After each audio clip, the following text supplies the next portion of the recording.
Mesdames, Messieurs, bonjour. Merci d'être encore en direct sur Info TV dans le cadre de cette production. Il s'agit justement de votre programme Espace Miné tous les jours de lundi à vendredi, 10h, 11h52. Le triptyque est resté le même. Analyse, commentaire, décryptage. Tout à l'heure, nous irons en kiosque avec la très étincelante Claudia pour la température qui prévaut de ce côté. La dénonciation du jour est restée intacte. Elle vous sera également livrée comme d'habitude. On finira par l'instant de l'analyse ce matin. Nous avons choisi de parler de l'honnêteté.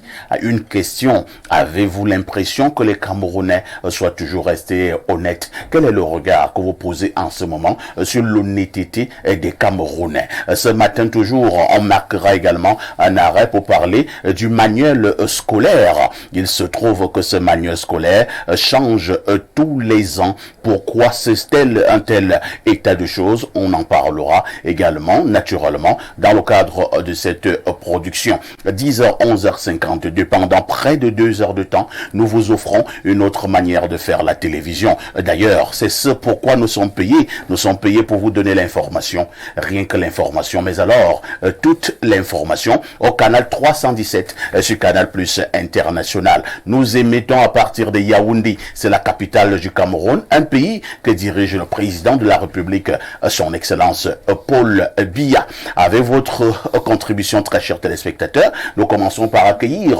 ceux de nos invités qui répondent déjà présents ce matin. Bernard Orona, bonjour. Bonjour Parfait ici, bonjour à notre panel, bonjour à tous vos nombreux téléspectateurs qui nous font l'amitié de nous regarder ce matin à travers le monde, et surtout merci également pour cette autre invitation sur ce prestigieux plateau d'Espace Miné. Bernard Oona est journaliste de formation. Bernard Oona est ancien membre du Conseil national de la communication au Cameroun. Bernard Oona est homme politique et soutient les idéaux du Rassemblement démocratique du peuple camerounais. Bernard Oona est un digne fils du Fundi, surtout du côté de l'arrondissement de Yaoundé 3, où il est Yaoundé 6, du côté de l'arrondissement de Yaoundé 6, où il est justement un digne fils de ce côté-là. De plus en plus même, il commence à être vu comme un patriarche sur le plan politique du côté de Yaoundé 6. Bernard Oona, merci d'être en direct ce matin. Merci. À côté de Bernard Oona, nous allons également accueillir un autre journaliste habitué déjà de cette tribune, de plus en plus également apprécié de la grande classe des téléspectateurs. Lui, c'est Rodrigue Adalbert Evina. Bonjour Rodrigue. Bonjour, parfait. Ici, monsieur le directeur général du grand hôpital du Cameroun. Voilà, nous sommes tous sains, avec des personnes avec une certaine prétention d'être en bonne santé, mais des malades qui s'ignorent. Bon, comme moi je suis un malade qui s'ignore, c'est pour ça que moi je viens très régulièrement me faire consulter ici. Vous voyez que tout le personnel qui vous accompagne a commencé à prendre mes paramètres là à côté au niveau du maquillage. Voilà, je suis dans le bureau de monsieur le directeur maintenant pour une consultation un peu plus approfondie. Merci. Espace Miné, le grand hôpital, pas seulement du Cameroun, mais du monde entier, pour éradiquer, pour soigner des maux qui minent notre société, des maux qui minent nos vies au quotidien, des maux qui touchent à notre vie dans tous ces aspects.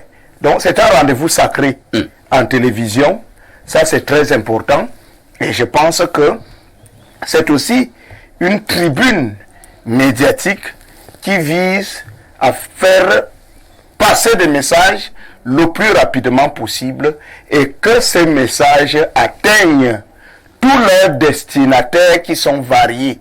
Parce qu'ils sont variés, tous les messages qu'on envoie ne sont pas toujours pour tout le monde. C'est clair. Ça, c'est ce qu'il faut préciser. C'est donc pour ça que cela est un devoir lorsque l'on est invité ici. C'est un devoir qui nous interpelle à venir jouer ce rôle-là, qui est le nôtre au sein de la société, savoir porter des nouvelles. Je voudrais rapidement le dire. Allons-y. Aussi à toute la République, mais surtout la Haute République, que le problème du Cameroun, vraiment, n'est pas tout de suite les amis du Cameroun, mais d'abord les Camerounais eux-mêmes. Je continue à le dire à un aîné. Il s'appelle M. Grégoire Ouna. C'est le ministre du Travail et de la Sécurité sociale. Ouais. Je lui dis tout simplement de rappeler à l'ordre de temps en temps ses collaborateurs, les délégués et inspecteurs du travail. Il faut qu'ils les ramènent à l'ordre. Dans quel sens? Il faut qu'ils leur demandent de faire le travail, d'agir pour l'intérêt du Cameroun et non pour l'intérêt surtout des amis du Cameroun. Parce que quand ils vont arbitrer les choses de façon normale au niveau de leur service, je suis sûr qu'on ne va plus observer dans le secteur du travail les grèves qu'on observe ça et là. Je ne veux pas parler de la grève qui se passe ce matin quelque part dans une société de la place. Et c'est un peu plus de 100 Camerounais qui ne sont pas contents. Si 100 personnes sont en colère, ce n'est pas une bonne chose. Merci. Surtout que Yaoundé est la vitrine institutionnelle de notre pays. Merci Rodrigue Adalbert Evina pour cette entrée en matière. Habituellement, nous le disons souvent, hein, ceux qui sont à la tête des structures, parfois, elles-mêmes, ces personnes-là travaillent bien, je dis bien parfois. Et il y a des collaborateurs qui brillent par des comportements rétrogrades. Voilà. Et ce que certains grands patrons ignorent, lorsque vous êtes ministre, prenons vraiment ce cas-là, vous pouvez peut-être travailler bien, mais vous avez des collaborateurs dangereux et qui travaillent mal, qui arnaquent. D'où le sens de mon interpellation. Voilà. Oui, je l'accuse. Maintenant, quelle sera la conséquence? Nous n'allons plus voir facilement ces collaborateurs. Hein. Oui. C'est le ministre que nous allons voir. Nous allons dire par exemple que du côté du ministère du Travail et de la Sécurité sociale, ça ne va pas. Les gens travaillent mal. Vous voyez un tout petit peu. Bon, il n'est pas normal que quelqu'un soit licencié de manière abusive. Quelqu'un n'est pas au contrat de travail. De manière aussi sauvage. Qui n'est pas déclaré à la CNPS. Voilà. Il vient rencontrer un inspecteur du travail au ministère. Et l'inspecteur du travail fait semblant de le comprendre. Il lui dit, nous allons résoudre ce problème. Dès qu'un expatrié est mécontent, il vous envoie au quartier au moment où il veut. Et lorsque vous revenez pour rencontrer le même inspecteur du travail, il ne vous reçoit plus parce que votre patron qui vous torture est déjà venu lui donner de l'argent. Et il y a son ami. C'est ce qu'on appelle défendre les intérêts du Cameroun. Est-ce que c'est le ministre du Travail et de la Sécurité sociale qui l'a fait? Non, c'est pas lui. Mais comme ça se passe dans son département ministériel, c'est lui qui risque d'être mal vu. Merci Rodrigue Adalbert Evina. Nous allons accueillir le consultant de tout temps, mais alors de tous les temps. Le digne fils de Bomiebel, descendant de Omiobé. Pierre Blaireau-Guembert, bonjour. Bonjour, parfait à ici. Merci de m'associer à votre panel ce matin. Permettez-moi de souhaiter joyeux anniversaire à une de mes filles adoptives. Elle s'appelle Tanto Mogen Corinne. Elle s'appelle quoi? Tanto Mogen Corinne. Tanto Mogen Corinne. Mogen Corinne. Pourquoi certaines personnes ont des noms aussi compliqués? C'est une fidèle téléspectatrice. Non, je n'ai pas dit le contraire.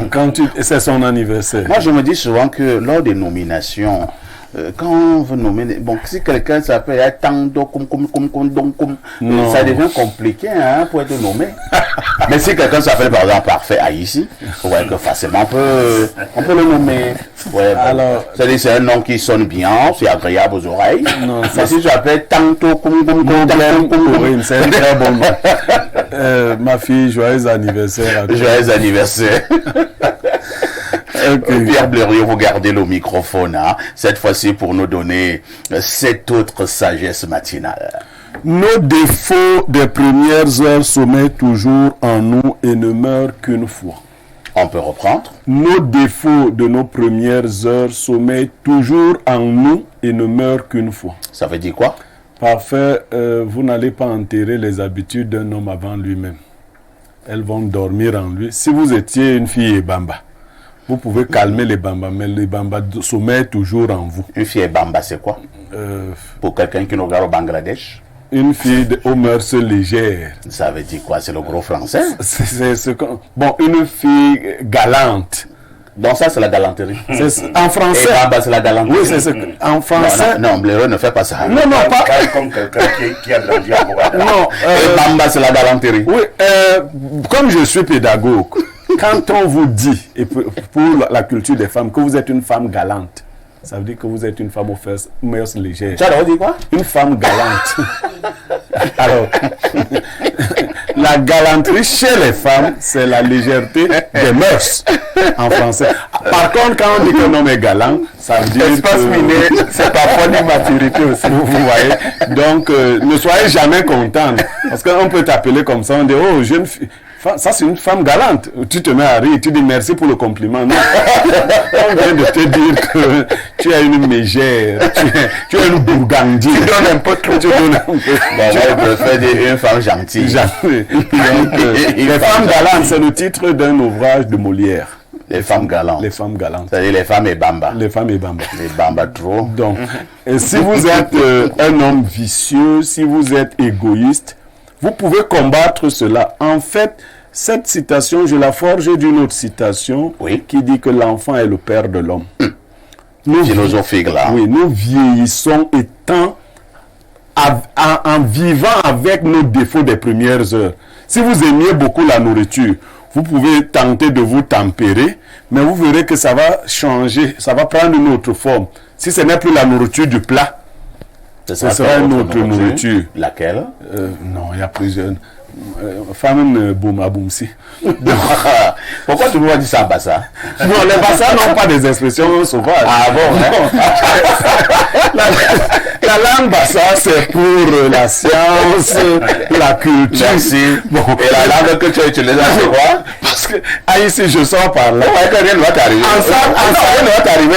En salle de classe, je demande à chaque élève de compter 1, 2, 3, 4, 5 dans sa langue. Oui. Alors, les doigts là se levaient, et les Bassa, Pogba, Nata. Quand le premier bêtise s'est levé, j'ai seulement entendu fort belle. J'ai dit, mais c'est pas possible. Donc, votre langue.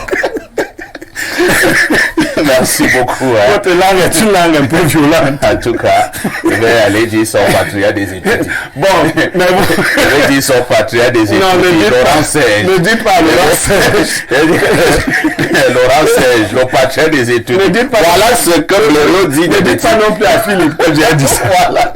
Non, vous savez que moi je suis un grand ami des études. Et vous faites bien de le signaler. Il faut que nos amis du CNC, ça je ne sors pas, comprennent. On parle de nos tribus, on les intrigue et autres. Ce n'est pas forcément avec des élans tribalistes. Il faut que certaines communautés arrêtent de penser que si on fait une caricature, Prendre tout au premier degré. ça veut dire que c'est le tribalisme, on veut déjà tuer tout le monde là-bas. Non, c'est pas vrai. Non, ils le savent. Quand ils disent quoi? Quand on dit... je viens de parler là des petites taquineries, on taquine les Bassa, ils aiment les timbres. Il y en a aussi qui aiment beaucoup les terrains. Oui, aussi les Bassa aiment beaucoup les timbres. Il y en a aussi qui ont un amour fou pour les terrains. Blaireau mec, nous sortons de ce couloir. Non, moi, c'est comme ça que je suis. Si tu es mon ami, tu dois supporter que nous disions des petites vérités. Les amis ne se cachent pas la nudité. Ouais, si tu parles de laver avec un ami, commence à mettre les mains comme ça, c'est que ce n'est pas ton ami. On dit chez les petits, on voit un enfant, on voit des soins qui m'y sort. Voilà, donc la vraie amitié ne se cache pas la nudité. C'est comme ça. Voilà. Nalan. Voilà pourquoi si Claudia est une vraie amie à moi, on ne devrait pas se cacher les nudités. Vous voyez un peu. À tout de suite pour la suite.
retour sur ce plateau d'Espace Miné pour cette production du jeudi. Je pense que nous sommes le 22, c'est le 22 ? Exactement. Le 22 août. 22 août 2024. Claudia Ntia, bonjour. Bonjour Parfait ici. Bonjour à tous les téléspectateurs d'Espace Miné qui nous regardent ce jeudi. C'est un plaisir de vous retrouver. Bonjour également à tes panélistes. Ah, ce rouge à lèvres qui a créé grand problème. Et qui vous retient encore ici au pays. Ça, c'est clair. C'est le rouge à lèvres. Le rouge à lèvres de Claudia, il est tout particulier. On vous l'a dit depuis le matin? Non, pas du tout. J'avoue. Ils sont bizarres. Ou alors c'est la jalousie. Manque de galanterie. Voilà. Les hommes Au masculin. Oui, les hommes masculin. sont plus galants. Alors que les femmes sont de plus en plus galantes. Ah bon? J'espère qu'il s'agit pas de moi, parce que- Ntia, la petite étincelante nous avons retrouvée. C'est pour nous amener en kiosque. Claudia, que disent les journaux? Parfait ici, voici les informations à retenir ce jeudi. Tout d'abord, Hope for East Cameroun, l'ONG mérite d'avoir un cadre d'exécution juridique. C'est l'une des recommandations faites par le professeur Laurent Serge Etundingwa lors de la signature hier de la convention entre le Minedub et la dite ONG. Selon le quotidien Info Matin, elle a pour but de lutter contre la sous-scolarisation dans la région de l'Est en particulier. Nous restons en éducation avec Cameroun Tribune, non pas pour signer une convention, mais pour suivre le vent de la réforme dans l'enseignement secondaire. Le journal La Capitale Publique, en kiosque ce matin, nous propose de lire en page 15 les changements effectués par le ministre de l'enseignement secondaire pour le compte de la rentrée scolaire prochaine. Reparlons ce matin du projet PAIPIS avec le Cri Hebdo. La météo Dieudonné nous informe ce jeudi que Paul Biya réalise sa promesse faite le 31 décembre 2023. Le projet PAIPIS, puisqu'il s'agit de lui, va permettre de résorber le déficit en eau potable. Même son de cloche au bas de une du journal Le Point, Miné, mise en service du PAIPIS, l'eau est là, apprend-on. Dans l'actualité sportive de ce matin, Le Jour présente deux institutions, le NIES et la FECAFOOT. Au milieu, le ministre des Sports coordonne l'arbitrage. À lire également en kiosque ce jeudi, la saison 2 de la crise MINSEP FECAFOOT. Georges Alain Boyomo livre quelques épisodes en page 12. Au bas de une, le quotidien nous fait savoir en page 7 que le correspondant de RSF a été agressé dans la ville de Yaoundé. Poursuivons avec l'actualité sportive. Cette fois-ci, la nouvelle expression qui nous donne des nouvelles des préparatifs de la rencontre Cameroun-Namibie. Eh bien, les incertitudes planent sur le lieu de la rencontre. Rencontre prévue justement le 7 septembre prochain. L'info à chaud nous révèle ce matin que ce sera du côté du stade de Japoma, qu'il pleuve ou qu'il neige. Je serai là, affirme-t-il en page 10. Le Messager se greffe également à cette actualité au bas de une de son journal. Rencontre Namibie, Cameroun, Japoma ou rien. À la une du journal de Ndipius Ndiawe, l'épineuse question de la fraude sur l'identité. L'État serait-il dos au mur au point d'interrogation? L'actualité en kiosque ce matin, c'est aussi les NAM Sumbu Angoula dégage, affirme Repère ce jeudi en page 3. Le journal a fait la liste des raisons de cette sortie, entre autres recrutement à caractère familial, voyage de luxe. La suite à découvrir en page 3. Le Point revient et analyse le parcours de l'une des écoles prestigieuses du Cameroun dont la gestion et l'admission fait toujours couler beaucoup d'encre de salive. ENAM, vente de places d'admission, les mots à lire dans ce journal. Capitale Info est dans la ville de Nkola Famba ce matin. François Aurélien Guédian nous fait savoir qu'il s'agit d'un arrondissement en pleine expansion. Autre arrondissement à l'affiche ce jeudi, Bicoque, leader presse parle du projet ProLac et nous propose de lire la mission d'inspection de l'OIF à Bicoque. Cap sur le Logon et Chari, le préfet et sa majesté Fondélé, Mathias et Tayem mobilisent toutes les forces vives pour prévenir et bien gérer les inondations. Élan de cœur et de solidarité, les épouses des policiers conduites par Philomène Barganguélé arrosent 4500 enfants de fournitures scolaires. Les échos de cette cérémonie de remise des dons à lire dans les colonnes du quotidien Réalité Plus. Autre bienfaiteur ce matin, le révérend Emmanuel Noël Bissaï vaut le secours des couches défavorisées. Gouvernance Presse rend compte dans sa publication du jour.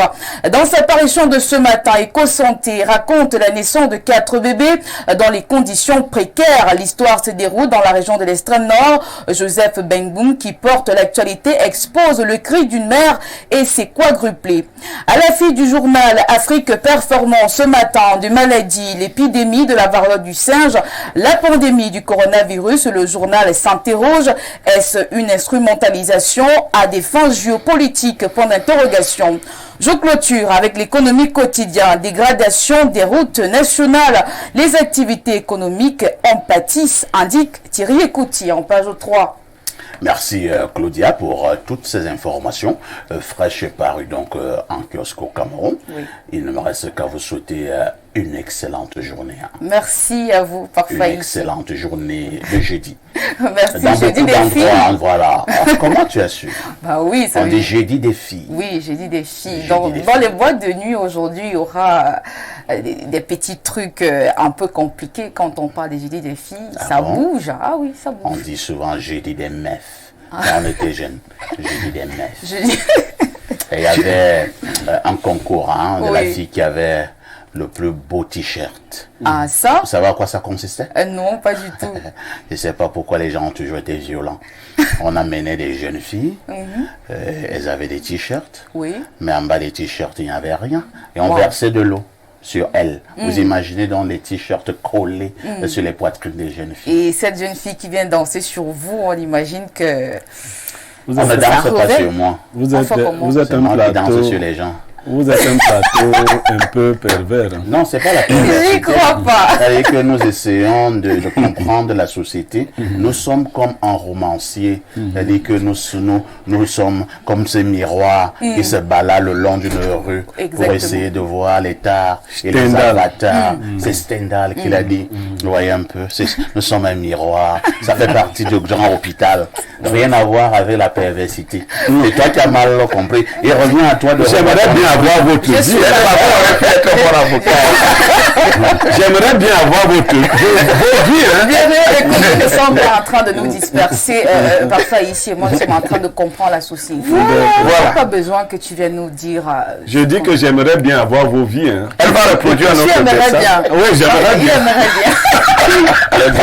Oui, parfait. À demain 10h. À demain 10h, bonne suite d'émission. Merci beaucoup. Et il y a le journal Cameroun Tribune, le quotidien gouvernemental que dirige jusqu'à ce matin encore la grande sœur Marie-Claire Nana qui parle des réformes au niveau de l'enseignement secondaire pour l'année scolaire qui va débuter. Ce qui nous intéresse ce matin, c'est au niveau du manuel scolaire.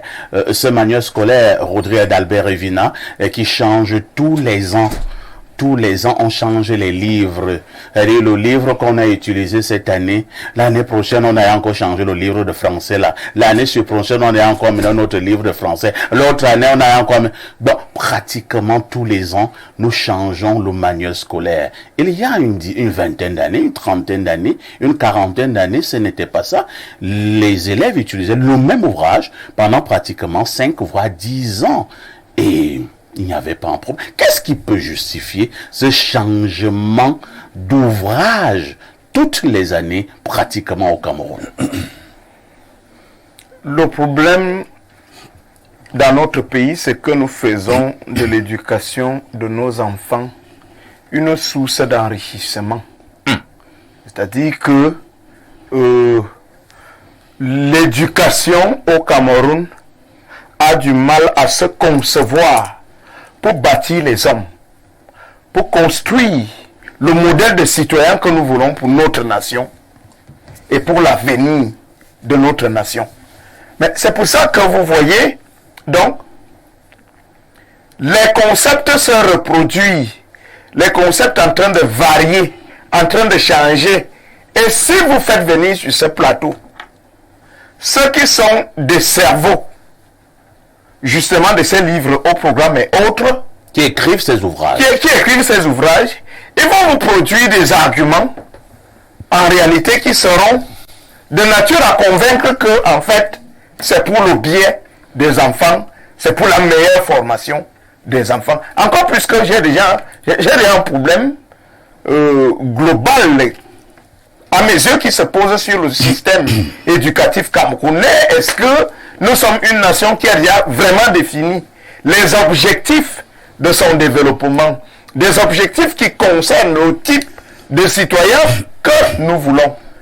Allez-y voir, si vous rentrez dans les calculs, ces ouvrages peuvent vous coûter combien? Mais maintenant, si on parvient à les imposer aux parents, aux familles, à des établissements scolaires, qu'est-ce que ça va générer comme bénéfice? Vous voyez que le groupe, voilà qui, le cercle qui est mobilisé pour imposer cet ouvrage-là, pense au partage du gain, pense au billet de banque.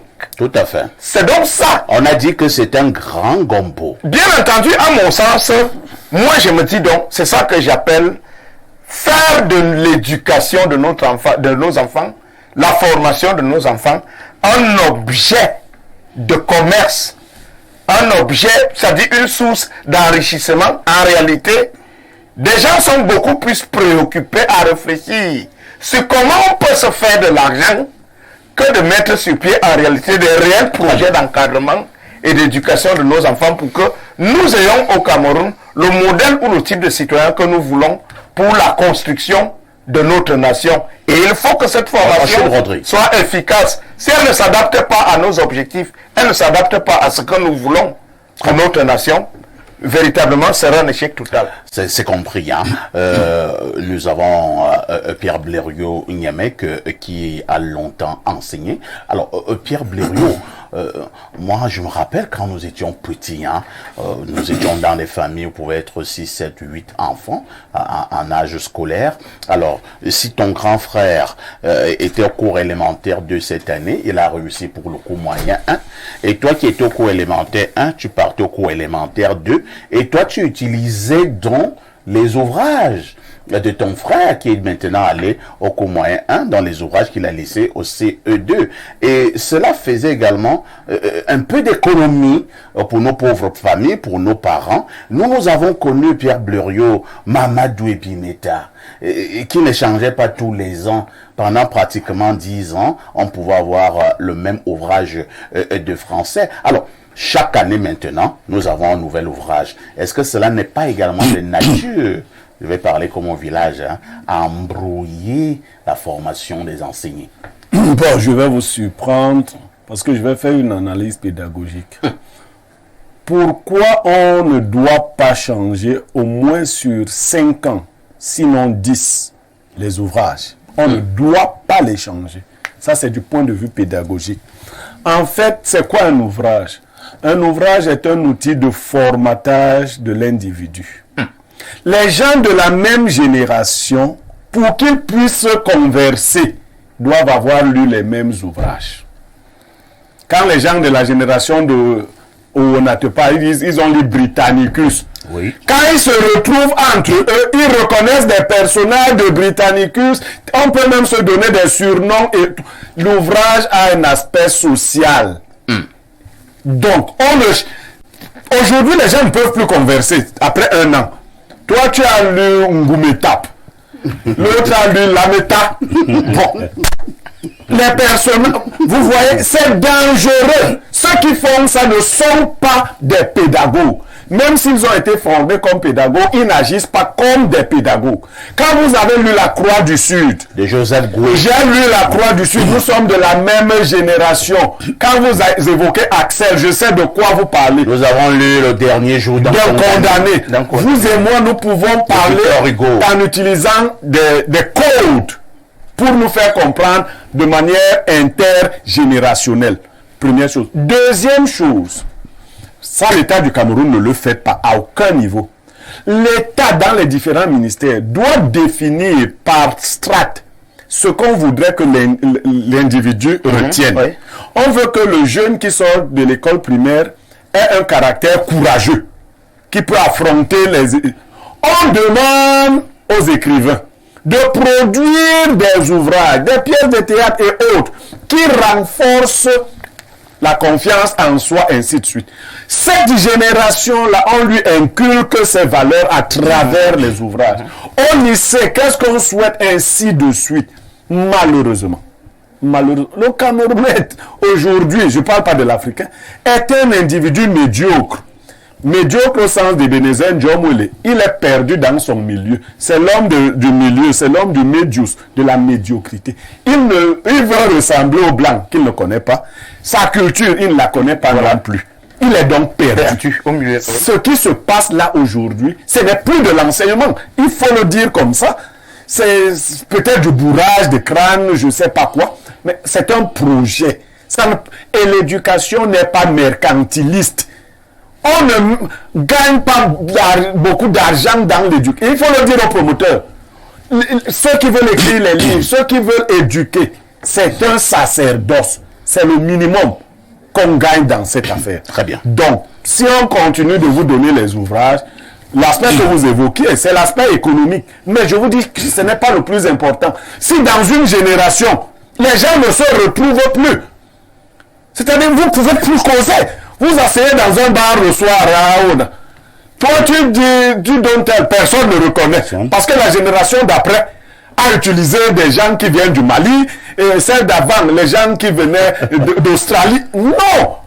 C'est des modèles. Et on s'identifiait même à ces modèles-là. C'est-à-dire un personnage qui vous avait fasciné et qui était peut-être courageux, studieux. Les étudiants, les élèves s'identifiaient. Aujourd'hui, c'est pas... C'est les Bolonganjanga. Malheureusement. On dit chez nous, et Bolonganjanga. Pour les gens qui nous regardent en Côte d'Ivoire, ça veut dire désordre total.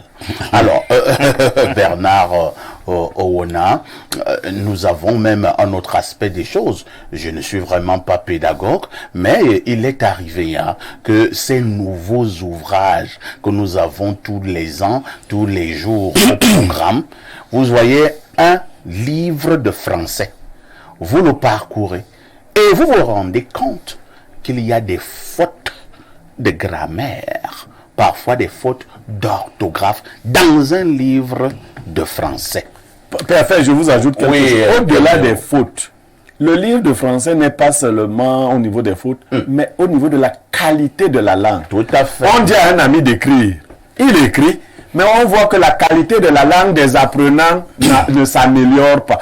Quand on écoute Parfait parler aujourd'hui, lire, on sait quel genre d'ouvrage il a lu, quelle qualité de langue était là. Mais vous prenez des gens qui traduisent juste la langue maternelle. Bernard Owona, vous avez le micro. Oui, parfait. J'ai bien suivi Blériot tout à l'heure quand il parlait de mercantilisme par rapport à cette affaire de livre.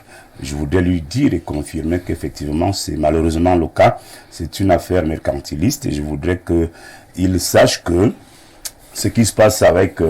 il y a une commission nationale, j'oublie, je n'ai pas souvenance de l'appellation. C'est pas Vondétois qui est le monsieur Vondétois.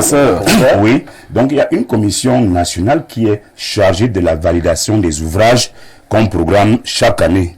Donc cette commission, j'ai la chance de rencontrer de temps à autre certaines personnes qui siègent au sein de celle-ci. Je voudrais que vous sachiez que c'est des gens qui se portent très bien. Ça veut dire quoi? Ils ont beaucoup d'argent. Vous serez surpris parce que le problème que vous posez sur le changement est un problème sérieux. Il est plus que sérieux. C'est une terrible mafia. Et vous allez comprendre que le gouvernement doit se saisir de cette affaire vraiment en profondeur parce que il y a une grande combine. Il y a des gens qui ont des acquaintances incestueuses avec des dirigeants qui valident leurs livres et touchent des rétro-commissions. Voilà. Ça veut dire quoi concrètement? Ça veut dire que si moi je suis membre de la commission qui valide les livres qui sont au programme d'une année scolaire, si Blériot Niemek édite un livre et que peu importe la qualité du contenu, moi je sais que je prends le livre de Blériot, je l'impose au programme d'une classe. Ce que je retiens, c'est que Blériot va me reverser 10 à 15% des ventes de son livre qui sera mis au programme. Donc, on vous dit là-bas que les livres ont une vie de 2 ans maximum. Incroyable. Oui, 2 ans maximum, 2 ans maximum. Et personne ne tient compte du niveau de vie aujourd'hui, par exemple, de l'inflation. L'inflation atteint des proportions inquiétantes, étouffantes, hein, suffocantes pour le petit Camerounais. Et vous avez bien dit, vous avez bien fait de penser à une certaine époque où un livre était un patrimoine familial. Oui. Hein, les gens se le passaient de petits frères de grands frères à petits frères. Tout à fait. Et cela aidait les parents à s'en sortir, parce que c'était un peu, encore qu'à l'époque, la vie n'était pas aussi difficile, aussi dure qu'elle est aujourd'hui. Donc le vrai problème que nous avons parfois ici pour cette affaire de manuel scolaire qui change tous les ans, c'est la grande combine, la grande mafia entre les éditeurs, la commission de validation, la commission nationale de validation, et peut-être un certain laxisme, une certaine complicité des ministères en charge des problèmes d'éducation. Donc parce que tout ceci ne peut pas se faire sous la barbe de ces ministres, et qu'ils ne soient pas capables de s'interroger, parce que les ministres jouent pour le peuple.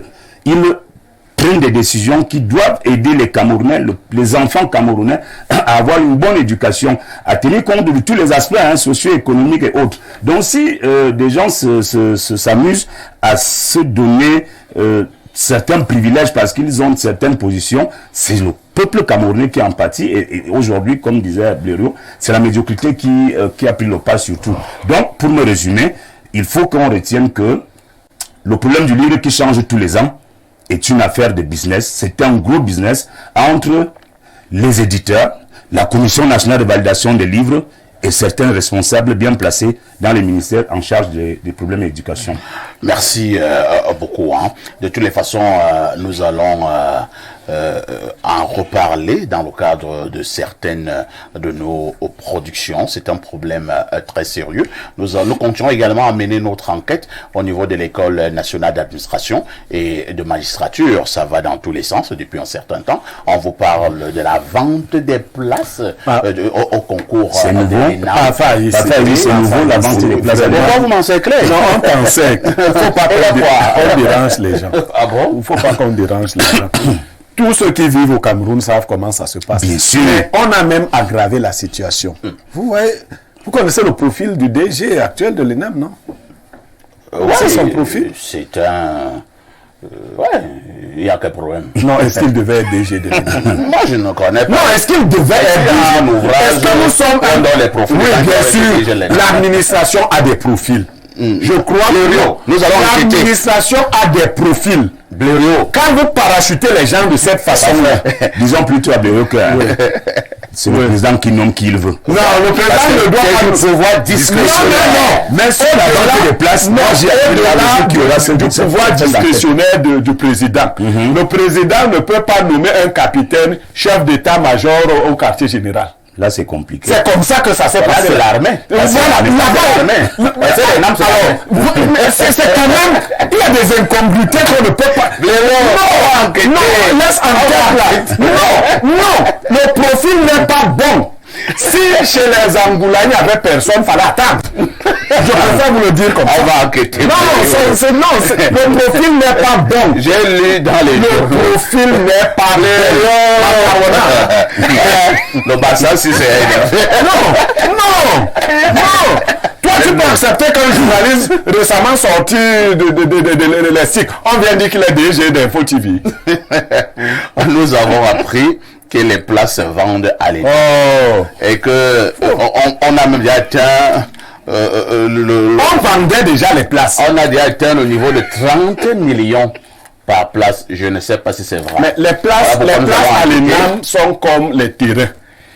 Au fur et à mesure que le temps passe, elles acquièrent de la valeur. C'est des valeurs. Est-ce que tu as enquêté? Je dis que les places sont là-bas enquêté. Je dis que c'est comme les terrains. Si ton terrain est situé à Vauvada, toi sois tranquille, ça va prendre de la valeur. Non, je dis que ce n'est pas bon.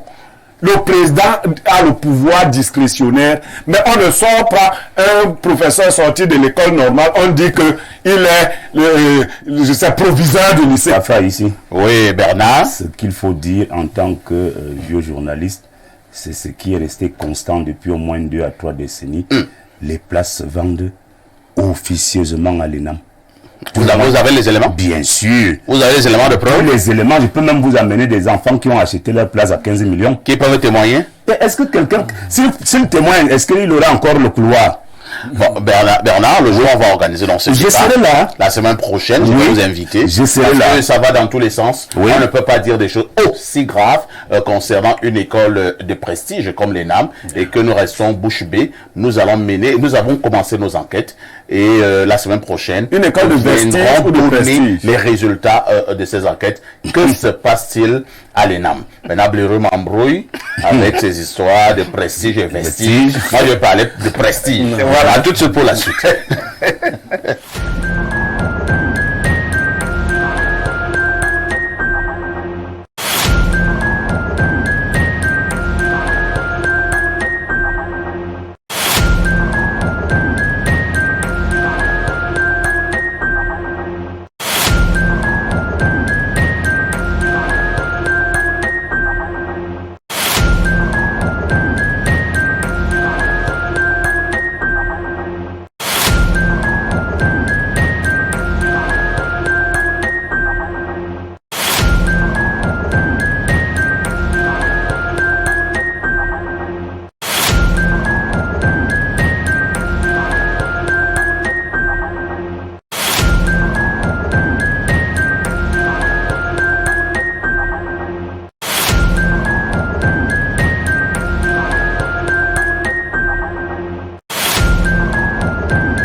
Trop de révélations sur l'ENAM en off. Hein.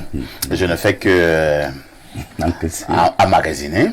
Le moment venu, nous poserons le problème sur la table. C'est un problème très sérieux. Que se passe-t-il à l'ENAM?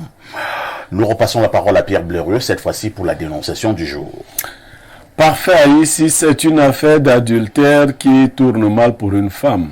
Elle est venue nous voir.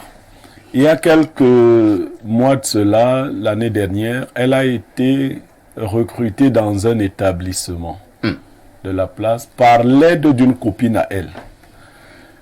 Malheureusement, son époux s'est intéressé à la dite copine qui avait fait recruter sa femme.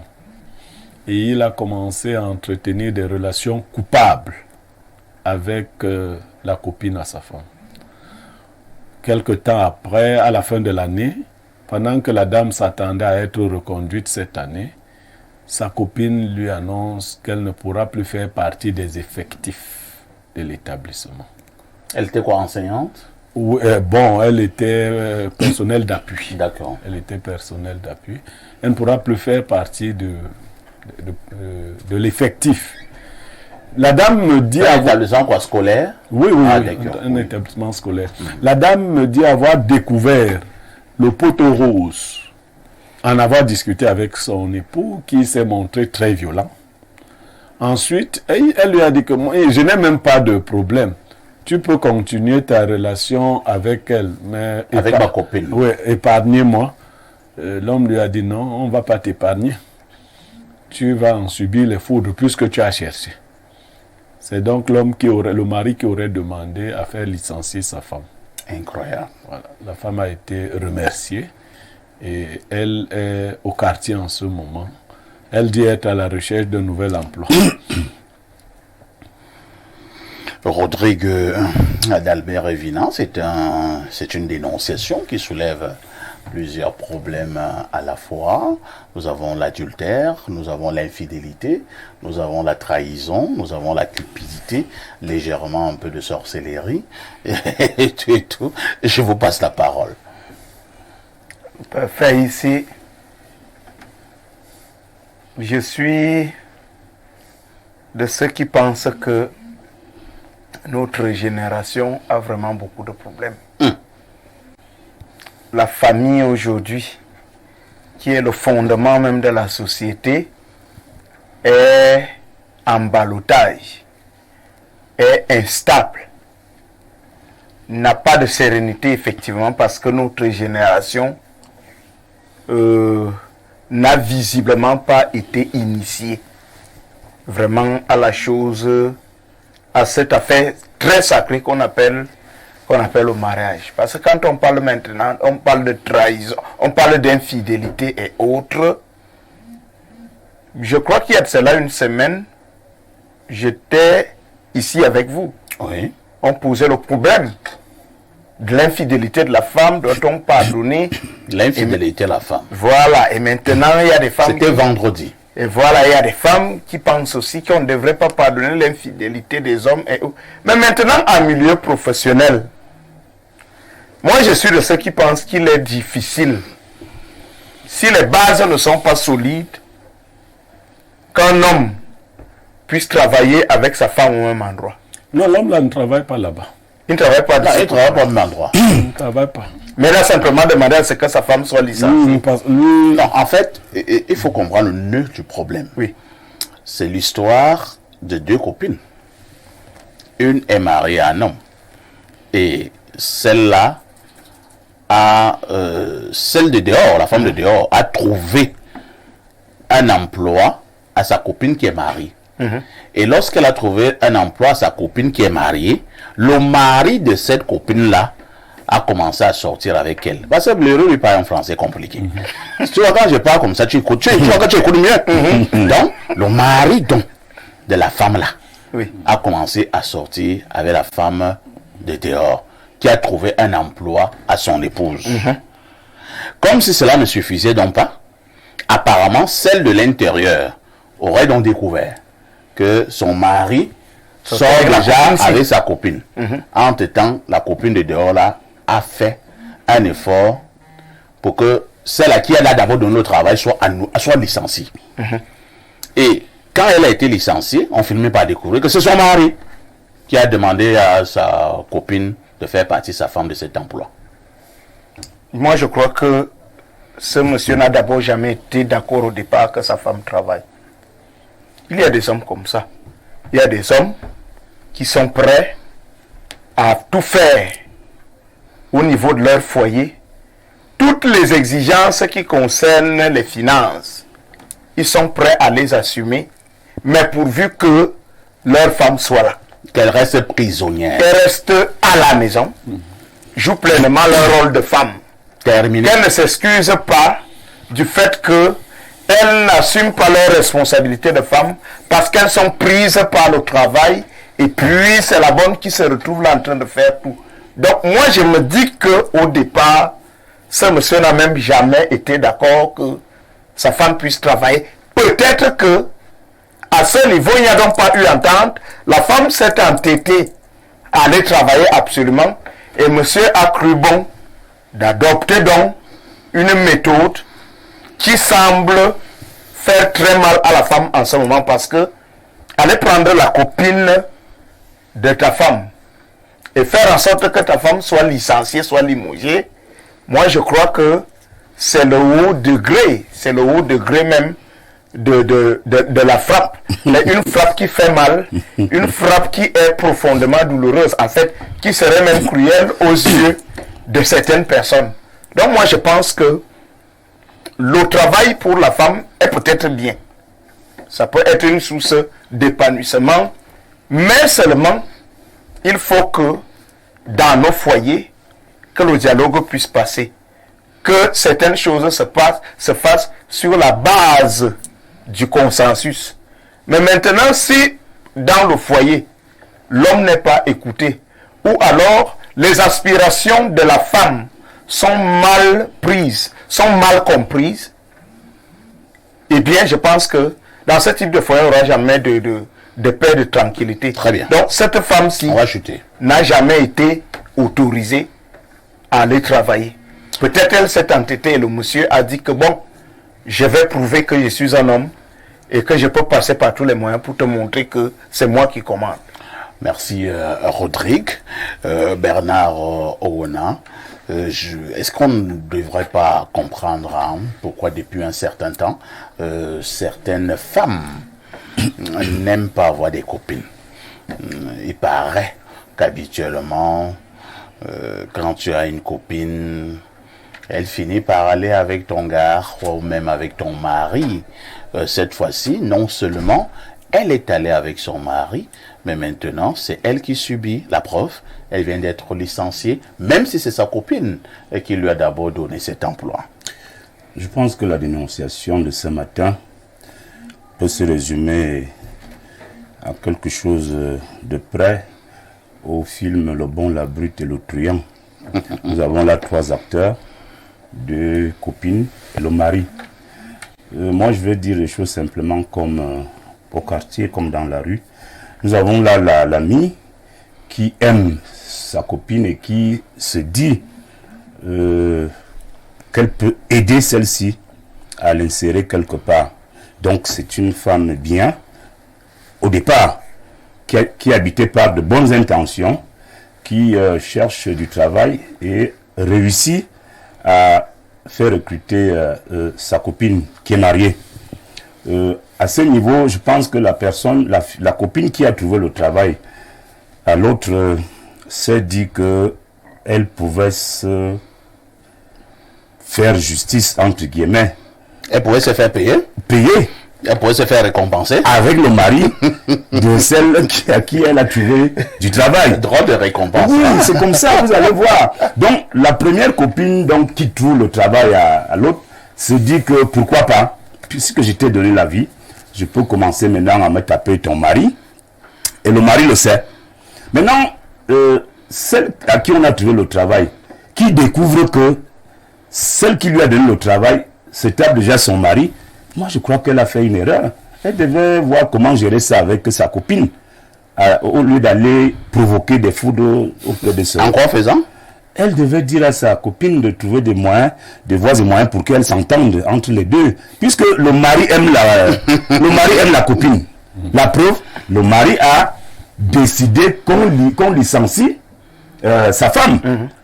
Que sa copine reste bien dans là où elle est, sans tenir compte que sa femme va revenir au quartier pour se lamenter, etc. Donc moi je crois que toutes les 2 femmes et le monsieur sont coupables. Tous. Non, la femme qui a été licenciée est coupable à quel niveau? Non, elle n'est pas totalement coupable, mais quand même je dis qu'elle aurait... Elle a une part de responsabilité. Elle a une part de responsabilité parce que tout dépend de la qualité d'amitié qu'il y avait entre elle et sa copine. Parce que le tout n'est pas de dire que nous sommes amis. Parce que les vrais amis, vraiment, ne se tapent pas le dos comme ça, parfois ici. Quand vous êtes vraiment ami à quelqu'un et que la personne est même bousculée, harcelée par votre compagnon, si vous êtes vraiment ami à cette fille, vous lui dites que votre mari me met mal à l'aise. Non, et quelqu'un te dira également que ces faits montrent des petitesses et... Ah ben c'est pour ça qu'elle a été licenciée, là voilà au quartier, et qui pleure. Le mari a décidé qu'on la licencie et que il se la coule douce avec la copine qui a mis l'autre... Donc je veux dire que moi, en ce qui me concerne, je considère que l'épouse aurait dû gérer ça autrement. La preuve, c'est que quand je dis... En disant à sa copine que je sais que tu pars avec mon mari, oui, mais entendons-nous. Sur quoi? Elle s'entend sur quoi?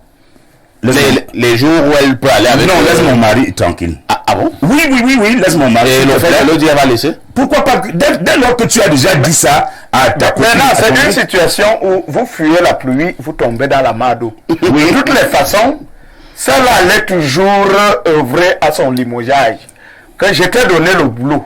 Bon, mais maintenant que ton mari me fait déjà du bien, tu vas me servir de ce bien comme ça, le limogeage allait toujours intervenir. Oui. Donc moi je pense que cette affaire-là est une affaire hautement complexe. Parce que quand la sexualité s'invite dans une affaire, dans l'amitié, je vous assure que... Est-ce que c'est et le terrain et cette affaire de ma ventre-ci. Ah bon? Vraiment, beaucoup de familles aujourd'hui, les frères et les sœurs ne se parlent pas. Combien de fois des amis et des femmes qui aujourd'hui sont, c'est-à-dire, n'aiment pas avoir l'idée que leur homme est allé avec une autre femme, ne veulent pas entendre parler de polygamie, ne veulent pas entendre parler de ceci, à plus forte raison que monsieur n'est pas allé loin. Il est venu prendre sa copine qui lui a trouvé du boulot. Je voulais conclure en disant que la copine qui a trouvé du travail là, à son ami, est vraiment une femme dangereuse. Elle est dangereuse parce que... Elles sont peut-être dangereuses en donnant du travail. Non, c'était une façon de la manipuler et de la mettre dans sa ligne de mire pour mieux la contrôler et la maîtriser, sachant pertinemment que toute la question est de savoir, hein, Blériot, peut-être que tu nous diras, est-ce que quand elle trouvait du travail à cette amie, est-ce qu'elle sortait déjà avec le mari? Non.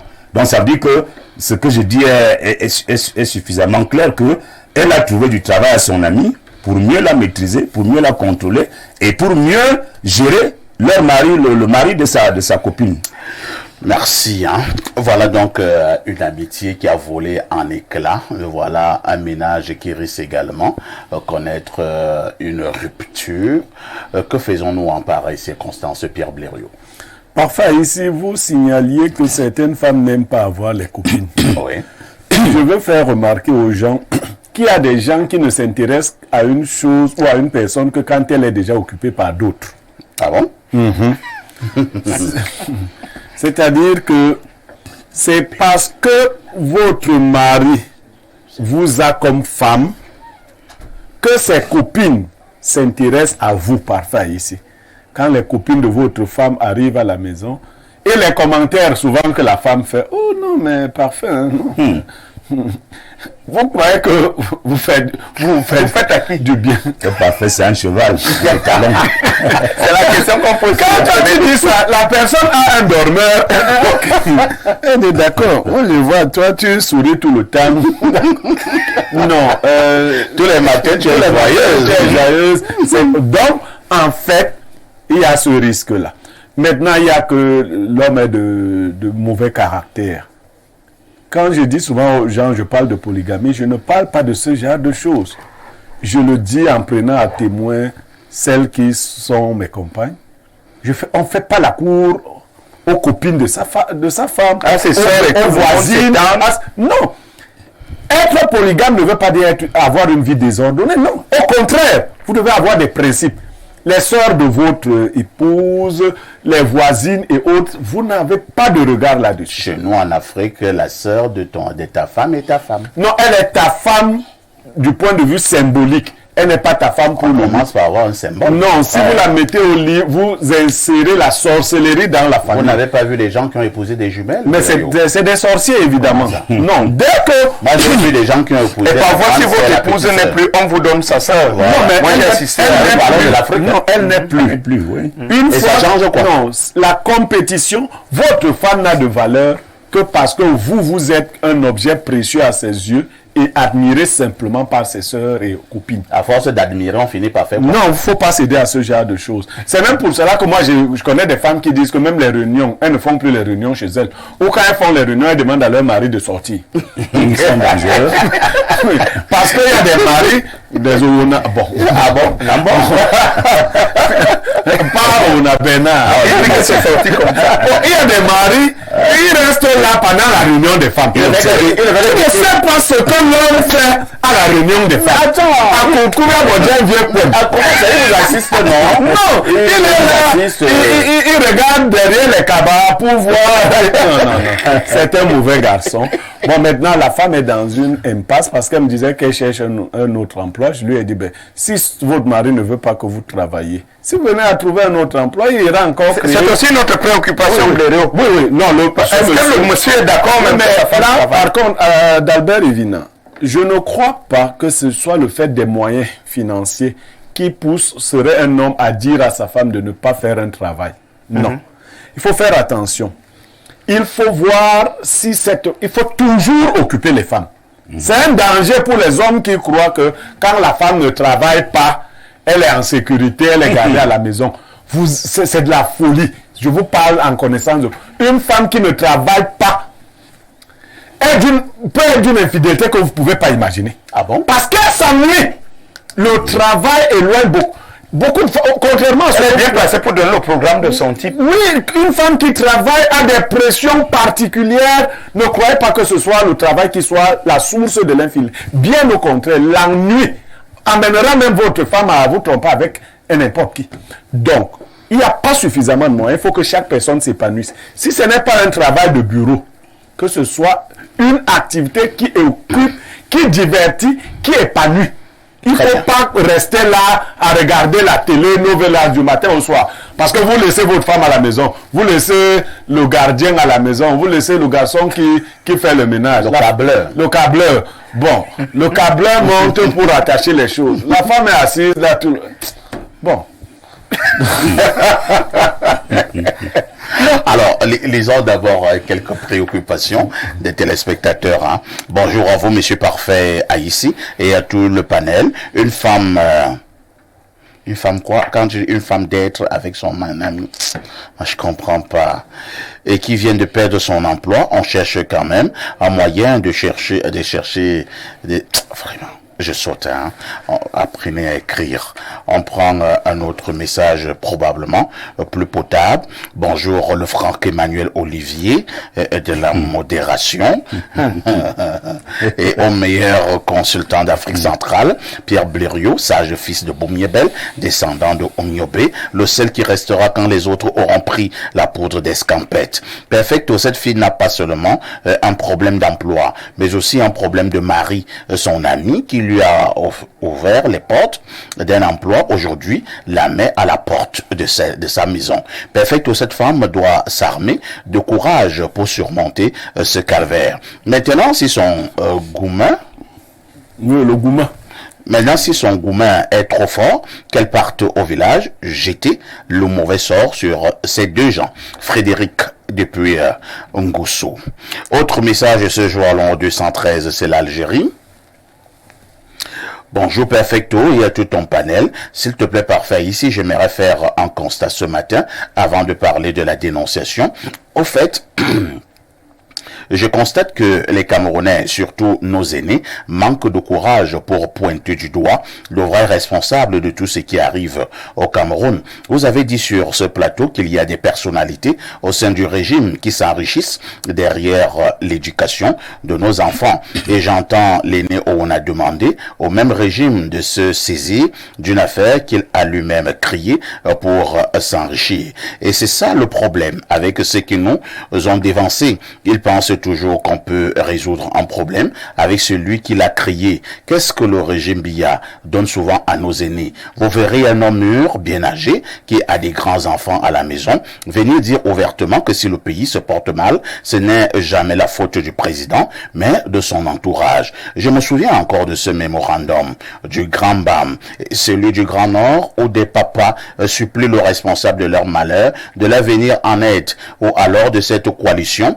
qui veut la transition, mais qui demande aux responsables du malheur du Cameroun d'être à la tête de cette coalition. Franchement, je me pose encore la question, qu'est-ce que le régime en place donne souvent à certains de nos aînés? C'est le manque de courage ou alors le régime détient leur nude et leur sextape?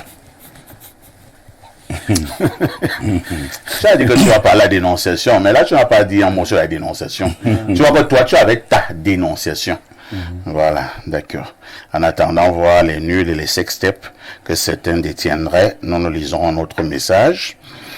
Oh là là, les glibous galactiques, tel un rockstar, tu illumines notre journée avec cette veste taillée sur mesure. Mon cher pasteur, reçois abondamment les compliments de ton adepte les glibousien de la première heure. Ok.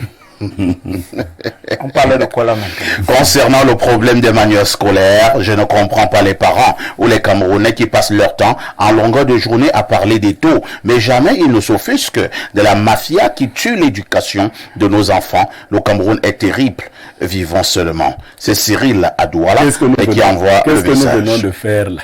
Qu'est-ce que c'est que cette affaire là où il y a un homme qui doit devenir le baromètre de tout? Un autre message, un bonjour spécial, mon Rodrigue, de la part de Rose Lumière. Tu es son Rodrigue. Oui, Rose Lumière, tu la connais? Bien entendu. C'est ta cousine? C'est une très belle femme. J'ai demandé si c'est ta cousine. C'est ta cousine. Elle est charismatique, elle est travailleuse, voilà, et elle est dynamique. Tant pis pour les Elle est intelligente. Elle ne regarde pas Novelas. Elle aime l'actualité, elle aime les médias. Okay, ça va bien. Elle va pas faire licencier, madame. Alors, on espère. Bonjour au meilleur modérateur de sa génération. Quand vous dites ça, quelqu'un qui te dit là-bas maintenant, avec quoi? Avec quoi? Vous appréciez trop des conneries dans ces Les frustrés de l'ombre. Mais je les adore, hein, les frustrés de l'ombre. Lui, c'est qui?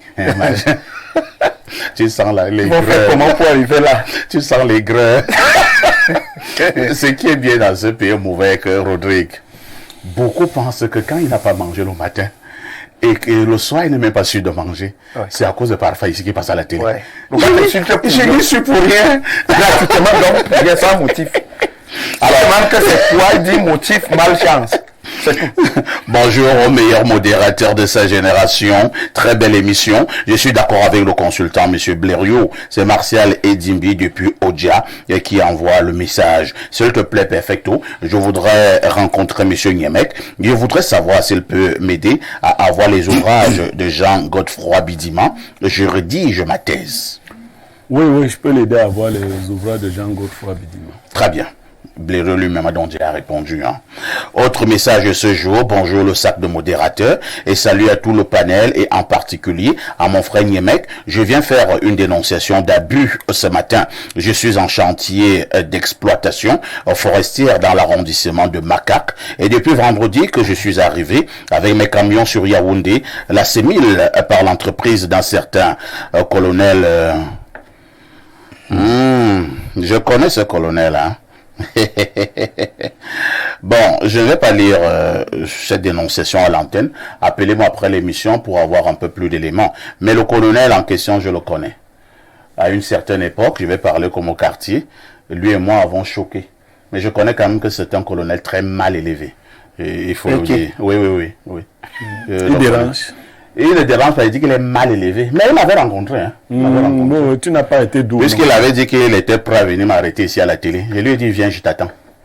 Mais il n'est jamais il a la prison. C'est-à-dire que ce colonel-là, vraiment, vous voyez, hein, monsieur le colonel, vous êtes mal élevé. Et je vous avais dit ça à cette époque, vous êtes mal élevé.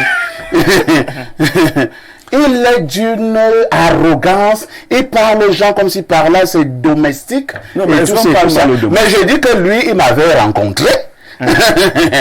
Lorsque son chef m'a appelé, et si je parle à Sémil, vous comprenez de qui il est question. Je lui ai dit, mais il faut parler à ton colonel là. Je n'ai jamais travaillé chez lui. Donc, monsieur, appelez-moi après l'émission et nous aurons un peu plus d'éléments et on verra comment dénoncer cela. Alors, un autre message rapidement. Ma manche ici, ma batan of montier vina owana. Niemek, je veux vraiment savoir ce que tu as fait à la petite Claudia pour qu'elle te caricature comme ça. La petite fille est vraiment ta kinine. Hein? Elle aime te déranger sur le plateau. Je suis sûr que tu l'as dérangé aussi hors de là. Non, soyez rassurés. Nous nous mettons Claudia à l'aise pour qu'elle s'épanouisse. C'était pas déjà évident d'être à côté de deux corcotongos. Et continue en disant, Niemek, merci de m'avoir ouvert les yeux ce matin concernant l'importance de la durée d'un livre dans une classe. Concernant la dénonciation, je voudrais savoir si le bombardeur de Kosovo la bombarde toujours le Kosovo de sa femme licenciée. Sa copine là est une jette et vous, hein, c'est Assoum, il y a Bingalanda. Ok. Bon, moi je ne sais pas. Moi je suis pas là quand il dort. Donc c'est pas... Mais lui-même il est Assoum. Comment ça? Bonjour, chers voisins, directeur du grand hôpital. Mes salutations à Niemek, le Mbombor par essence, et à Bernard Owona, RDPC, sur la forme positive. Merci beaucoup.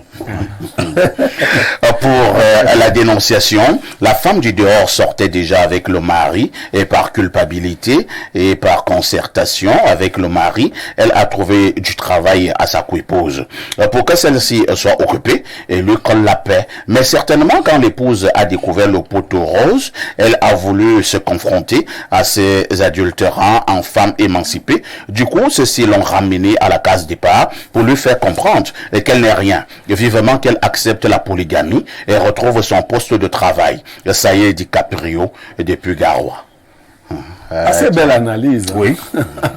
Ah bon? Assez belle analyse. Oui, la chose. La relation là devait déjà avoir lieu.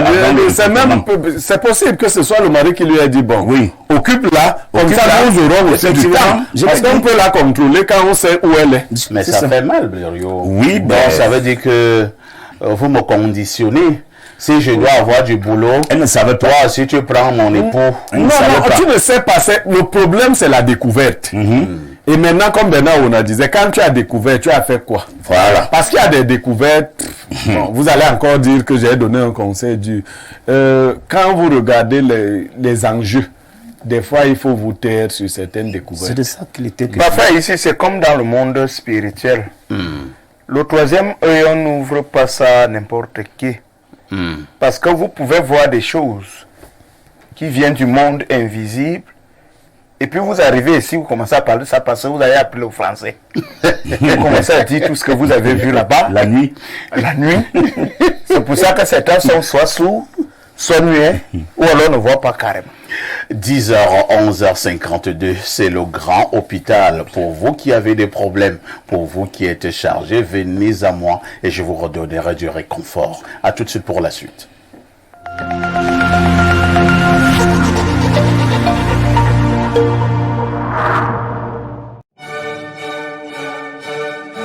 Voici donc venues les journées de l'excellence en Sanaga-Maritime. Du 20 au 24 août 2024 à EDEA. Faites corps avec l'excellence dans tous ses formats. L'excellence scolaire et universitaire, l'excellence sociale et sanitaire, l'excellence agricole et l'excellence sportive. Des lauriers, des trophées, des gratifications et des dons pour accompagner les efforts exceptionnels de cette jeunesse qui ose. Les journées de l'excellence en Sanaga-Maritime, une initiative de la Fondation La Main Tendue du ministre des Transports, Monsieur Jean-Ernest Masséna Ngalébibé. Du 20 au 24 août 2024 à EDEA, l'excellence prend de l'envol.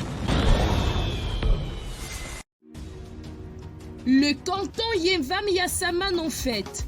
Sous le parrainage du deuxième adjoint au maire de la commune de Meyo-Messala, le docteur Doko et Diane Mathieu Alain, vivez des vacances utiles avec UYAFE 3e édition Gosse 2024.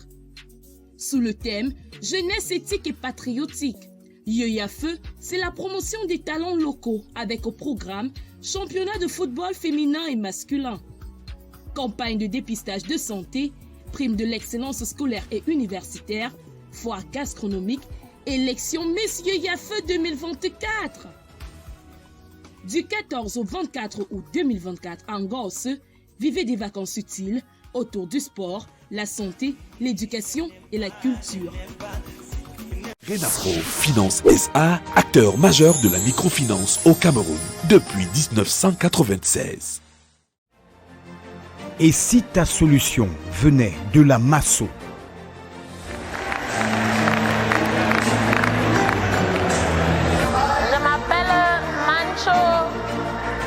Loveline, épouse Numbisi, j'ai gagné le village. Je ne m'attendais pas, puisqu'il y a des milliers de personnes il y avait des milliers de noms dans le box là.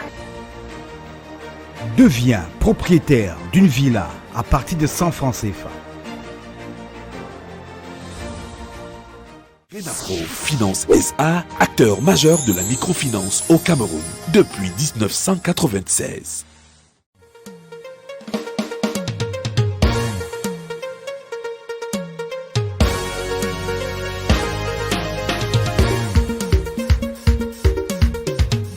Vous déstresser, vous détendre, passer du bon temps entre amis ou faire de nouvelles connaissances. Une seule adresse, Des Ruisses Lounge. Des Ruisses Lounge, un lieu exceptionnel offrant un cadre élégant et agréable, une sécurité renforcée, une animation de rêve dans un espace climatisé pour une clientèle d'exception. Avec Des Ruisses Lounge, savourez des boissons de qualité supérieure ainsi que de merveilleuses grillades pour le bonheur de vos papilles. Des Ruisses Lounge, ouvert de lundi à dimanche de 10h à 10h. Situé à la nouvelle route Bastos en face de la pharmacie des Congrès. Contact 699 73 34 57 691 28 99 92. Des Ruisses Lounge pour votre plaisir. La la la, on fait comment? La la la, on fait comment? Vous souffrez d'hypertension, mal de nerfs, d'arthrose, infertilité, rhumatisme, MST. La médecine chinoise est la solution à tous vos problèmes de santé. Médecine bio qui soigne les malades sans effet secondaire quelconque, qui fait, n'est-ce pas, des massages manuels. Médecine curative parce qu'elle agit directement, n'est-ce pas, sur la santé des malades. Au centre médical de la médecine chinoise, c'est la guérison pour tous. Faites-vous dépister et recevez les soins des spécialistes expérimentés. J'avais l'arthrose aujourd'hui. Je me sens vraiment à l'aise. Je suis venue pour me faire soigner et puis j'ai couvert mon résultat. Le centre médical de la médecine chinoise est situé en Volier, derrière la basilique. Contact 691 19 87 68. Médecine chinoise, le secret de la longévité.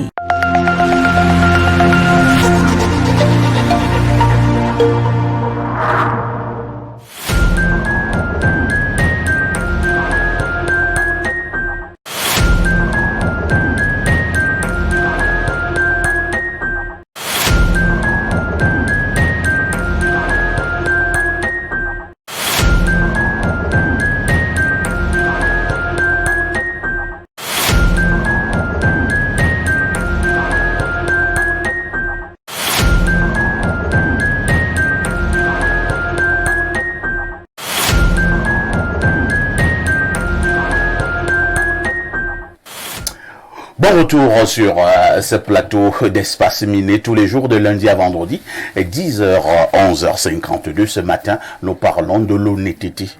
De l'honnêteté. Mais quelle honnêteté? De l'honnêteté des Camerounais. Quel regard jetez-vous sur l'honnêteté lorsque nous parlons des Camerounais? Avez-vous l'impression que les Camerounais, dans leur immense majorité, soient encore honnêtes? Je commence par Pierre Bleuriou-Nyemek. On définit d'abord les mots durs. Je pense que le seul ici, c'est l'honnêteté. Pierre Bleuriou-Nyemek, c'est quoi l'honnêteté?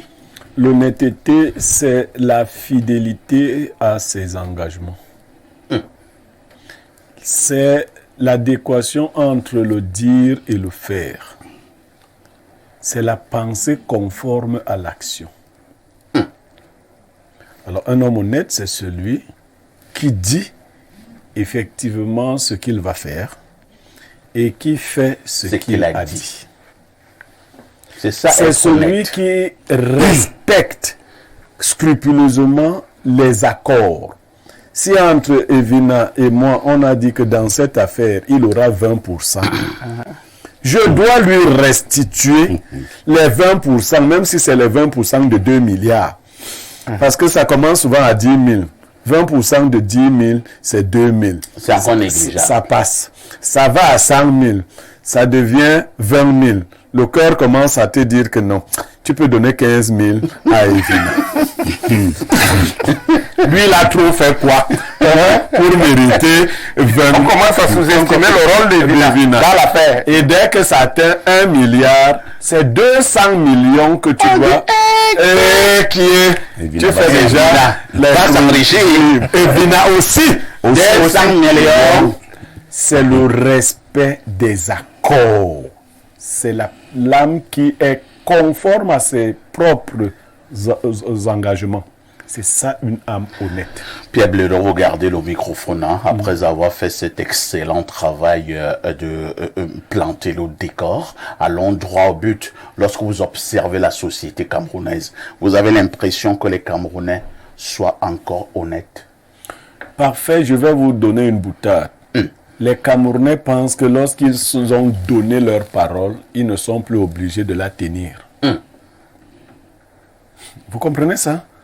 On demande de tenir parole. Mais ils disent que je l'ai déjà donnée. Donc je ne suis plus obligé de la tenir. En fait, le Camerounais n'a plus un cadre axiologique. J'aime pas. Bon, le cadre... oui, bon, c'est une formation. Le Camerounais n'a plus ce cadre axiologique qui nous réprime. Parce que quand la société est bien organisée du point de vue de la morale, au moment de poser un acte, toute la société vous regarde. La société morale, c'est-à-dire c'est ancré en vous et c'est hors de vous.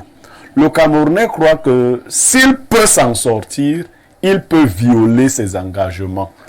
Si on ne l'attrape pas. D'ailleurs, si on ne t'a pas vu, Ça va? Ça va. Et même si on t'a vu et que tu peux corrompre ceux qui t'ont vu, tu corromps et ça continue. C'est une dissolution progressive de la moralité publique. Les gens ne respectent plus leurs engagements. Les seuls engagements qu'on semble respecter, ce sont des engagements de la mafia. C'est-à-dire, je vais te payer ta facture, tu vas laisser 30%. Parce qu'en fait, toi, tu me donnes d'abord les 30% avant. Donc, oh, mais attends, puisque même dans la mafia, on a peur. Toi, tu pars chercher les 30% là, que tu n'as pas. Tu viens me donner pour que je... Donc, c'est un problème de moralité publique.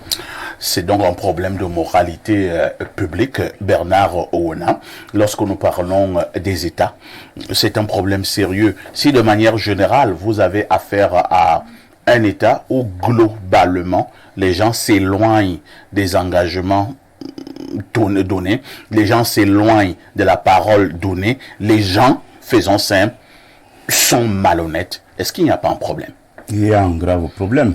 Il y a un grave problème aux conséquences inimaginables. Je voudrais, à la suite des nombreuses définitions que nous a données Blériot, retenir l'adéquation entre dire et faire pour faire allusion aux politiques et dire que tous les politiques sont des malhonnêtes. Ah bon? Ouais, vous avez déjà vu un homme politique qui dit et fait.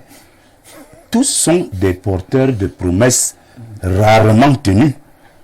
Rarement, difficilement tenu. Donc, nous sommes dans une société de malhonnêtes. Mais au RDPC? Bien sûr, c'est même là-bas où ça commence. Oh là là. Les gens ne respectent pas grand-chose en termes de paroles données. C'est de ça qu'il s'agit. Nous sommes dans un débat, non? Vous allez être chassé du RDPC. Est-ce qu'on serait comme Sanga Yamdi? Non, mais Sanga Yamdi, lui, il cherchait des nominations. Moi, je m'en fous.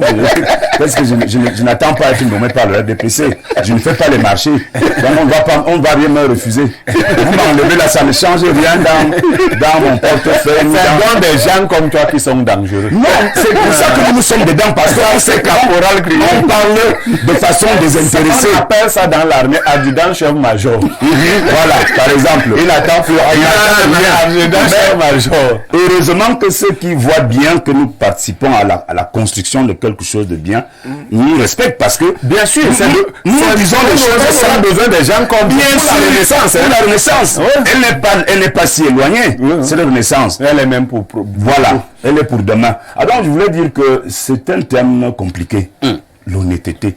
Est-ce que dans ce pays, ça existe encore? L'honnêteté. J'ai même dérangé ce petit. Non, mais là, c'est très compliqué aussi. Voilà des choses qui, vraiment pour le Camerounais normal, ressemblent à de la fiction. Parce que nous vivons dans une société, vous et moi, chacun sait, où rarement les gens sont honnêtes. Entre amis. La dénonciation de ce matin. Ouais. C'est la malhonnêteté, c'est la méchanceté. Donc, c'est-à-dire quand vous ne pouvez pas tenir à une parole entre amis, nous sommes amis. Donc, au Cameroun, quand je regarde, sans avoir fait vraiment une étude scientifique approfondie, je peux dire que 97% des Camerounais sont malhonnêtes. Non, c'est trop fort. Ah bon? J'ai des gens qui me ressemblent. Non, est-ce que dans les 3%? Ils sont dans les 3%. Nous dépassons 3%. Blériot, est-ce que toi-même tu es honnête? Oui. Oui. Et Bernard Ouna, oui, je te dis et je le dis à la face du monde et au Camerounais, à tous qui me connaissent, je suis pas seulement honnête, je suis très honnête. Oh là là. Oui. Voilà un cas isolé. Vraiment, je le suis. Ils ne et sont je pas peux même embarrasser des gens. Ici, est-ce que je suis honnête? Oui. Voilà. Ceux qui vivent avec moi. Sauf qu'Aïs est ton ami. Non. Je dis moi-même. Mais j'ai un ami objectif. Posez la question au PDG Dieu de même. Est-ce que pose aux collaborateurs. Je suis honnête. D'accord. C'est ma vie. Je ne voilà, même pas dans les 3% là. Oui, vous allez remarquer. Non, nous sommes un peu plus. Quand vous allez, bon, vous êtes donc 10%. Voilà. Bon, accordons. Oui, 10%. Bon, quand vous allez à la messe. Oui. Vous ne trouvez que des malhonnêtes. Comment ça? Les prêtres, les évêques, tous. Non.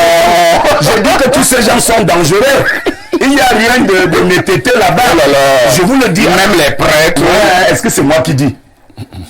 Prends un cas. Si tu veux en faire une expérience, je vais vous montrer des prêtres qui ont cassé des mariages, des gens qui font les marchés publics, qui ne payent pas ceux qui travaillent pour eux.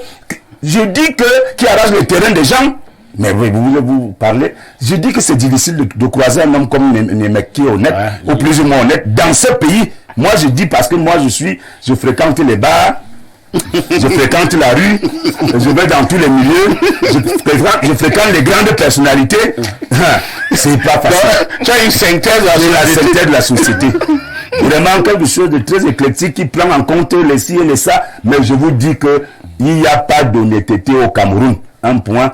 Pour moi, je crois que débat clos. C'est un débat clos. Ça me dérange même d'en parler ce matin. Rodrigue Adalbert Evina. Mais c'est pas bon, hein. C'est-à-dire que quand on parle comme ça, nous parlons d'un pays. Les gens peuvent croire que non, nous sommes là pour jeter de l'opprobre au pays.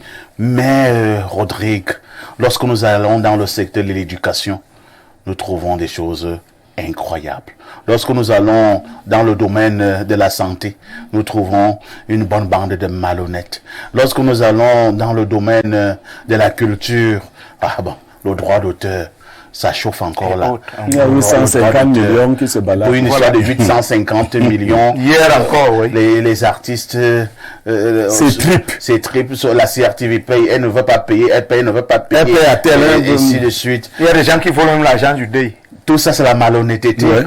L'organisation des obsèques. Vous allez trouver... Quelqu'un qui se nomme trésorier du deuil. Ben là, on a dit même que même à l'église, oui, là-bas, on trouve également des malhonnêtes. Rodrigue Adalbert Evina, pourquoi une société peut arriver à ce niveau de décrépitude? Oui, notre société, pour répondre concrètement à votre question, notre société arrive à notre niveau parce que la base a été faussée. Quand je parle d'une base faussée, ça veut dire que dans notre société actuelle, on n'a pas défini notre échelle de valeur. Il y a les pays dans lesquels vous volez, on coupe votre bras. Oui. Vous volez encore, on coupe votre bras. Même. Donc ça va continuer comme ça. Après, on va couper l'orteil. On va couper 5 orteils. On va couper les 2 pieds. Il ne meurt pas. C'est-à-dire que vous vivez ainsi. Vous savez très bien que ici, on ne fait pas ci, on ne fait pas ça. C'est la règle qui est connue par tout le monde et tout le monde se soumet à cette règle-là. Mais lorsque nous, on est ici, on revient dans notre société, la société camerounaise, c'est que du bout des lèvres, on a bien envie que les choses puissent aller dans ce sens, mais vous trouverez que les gens expriment leur indignation de manière sélective. Le vol est une mauvaise chose quand le scandale concerne quelqu'un d'autre. Mais le vol devient systématiquement une très bonne chose quand c'est l'oncle qui l'a fait et puis on trouve des circonstances atténuantes à notre oncle. Et vous trouverez cette mentalité même dans les couches les plus défavorisées. Même dans les couches les plus défavorisées, vous trouverez des gens qui pensent que si leur oncle ou leur tante est à l'origine d'un scandale lié au détournement, il faut trouver des circonstances atténuantes. Alors que dans les sociétés de valeurs, le péché reste un péché. Mais maintenant, je me réjouis tout de même que mes illustres prédécesseurs qui ont analysé le sujet estiment quand même que nous ne sommes pas à 100% au degré de malhonnêteté. Il y a quand même des exceptions. Mais sauf que dans une société comme la nôtre, où effectivement la malhonnêteté est devenue une norme, ceux qui sont donc comme Blériot, ceux qui se recrutent parmi les belles âmes, parmi les personnes intègres, parmi les personnes honnêtes, des personnes loyales, on les voit comme des gens qui ont des troubles. Des extraterrestres. Oui, des troubles mentaux. C'est-à-dire que ce soit sur les réseaux sociaux, à tous les niveaux de la société, quand vous voulez dire que acheter des places dans une prestigieuse école n'est pas bien, j'ai dit c'est le plus défavorisé qui vous demande que celui-ci veut venir montrer quoi. Vous voulez prendre des positions pour la justice, pour que rayonne, pour que brille le soleil de la justice. J'ai dit c'est celui-même qui est le plus faible et qui est exposé à aux mêmes persécutions qui demande que celui-ci veut trop montrer quoi. Mais vous êtes dans un taxi, vous allez payer normalement votre place. pour une destination. Mais on vient vous coller avec un monsieur qui va chercher les pièces détachées à votre part. Il a parfois même un voleur, hein, parce que il entre là le temps de vous faire les poches. Voilà. Ouais, c'est pour ça qu'il vous surcharge. Il a la tenue de mécanicien et tout, il vous verse lui le corps. Si vous tentez de vous plaindre, c'est un autre passager derrière, même pas le taximan, qui dit que pourquoi vous n'achetez pas votre véhicule. Si vous étiez vraiment grand. Donc vous avez une société comme ça, où ce qui est insalubre, dégoûtant, c'est ça qui est accepté. Et vous qui venez dire que c'est pas normal, vous venez marquer la différence, mais on vous prend à contre-pied et de manière brutale. Très bien. C'est pour ça que la plupart du temps, certains, ceux qui veulent bien défendre des causes nobles, celui-là se retrouve en prison. Et sur les réseaux sociaux, vous entendez quoi? Qui l'a envoyé? Vous comprenez? Donc, nous sommes une société sombre, ténébreuse, malade, qui est tellement malade que, vraiment, aujourd'hui, bon, on ne peut que faire notre travail comme nous faisons, poser le problème et voir dans quelle mesure, voilà, les valeurs peuvent être tout simplement rétablies pour une société un peu plus juste et normale. Les Camerounais sont-ils encore honnêtes? Allons voir ce que pensent les téléspectateurs. Bonjour, Monsieur Parfait, ici, s'il vous plaît, lisez mon message. Je suis en train de le lire. Oui. Quand vous parlez de malhonnête ou d'honnêteté, ça me rappelle ce que mon oncle colonel, décidément, ce que mon oncle colonel nous a fait. Il a pris les dossiers de tous les enfants du village pour l'armée et personne n'est jamais devenu militaire. Celui-là, c'est un vrai malhonnête. Jusqu'à dire qu'il n'est pas ministre. Vraiment, beaucoup de malhonnêtes et surtout ce genre de malhonnêtes ont honte d'aller au village. C'est Essam Chouchoua depuis Sanmelima qui envoie le message. Son oncle doit se reconnaître. Bon, est-ce qu'il a pris que les dossiers? Parce que ça, il faut poser la question. Moi, je pense que là c'est vraiment même malhonnête. Parce que s'il savait même qu'il ne peut pas aider ses enfants, mais qu'il ne fallait pas qu'il prenne le dossier. Pas. L'un de mes petits frères a remis son dossier à son grand frère. Oui. Il voulait être commissaire de police. Je lui ai dit, gars, laisse l'affaire là. 3 mois après les résultats, il est dans la chambre de son grand frère. Il voit un truc qui ressemble à son dossier. Son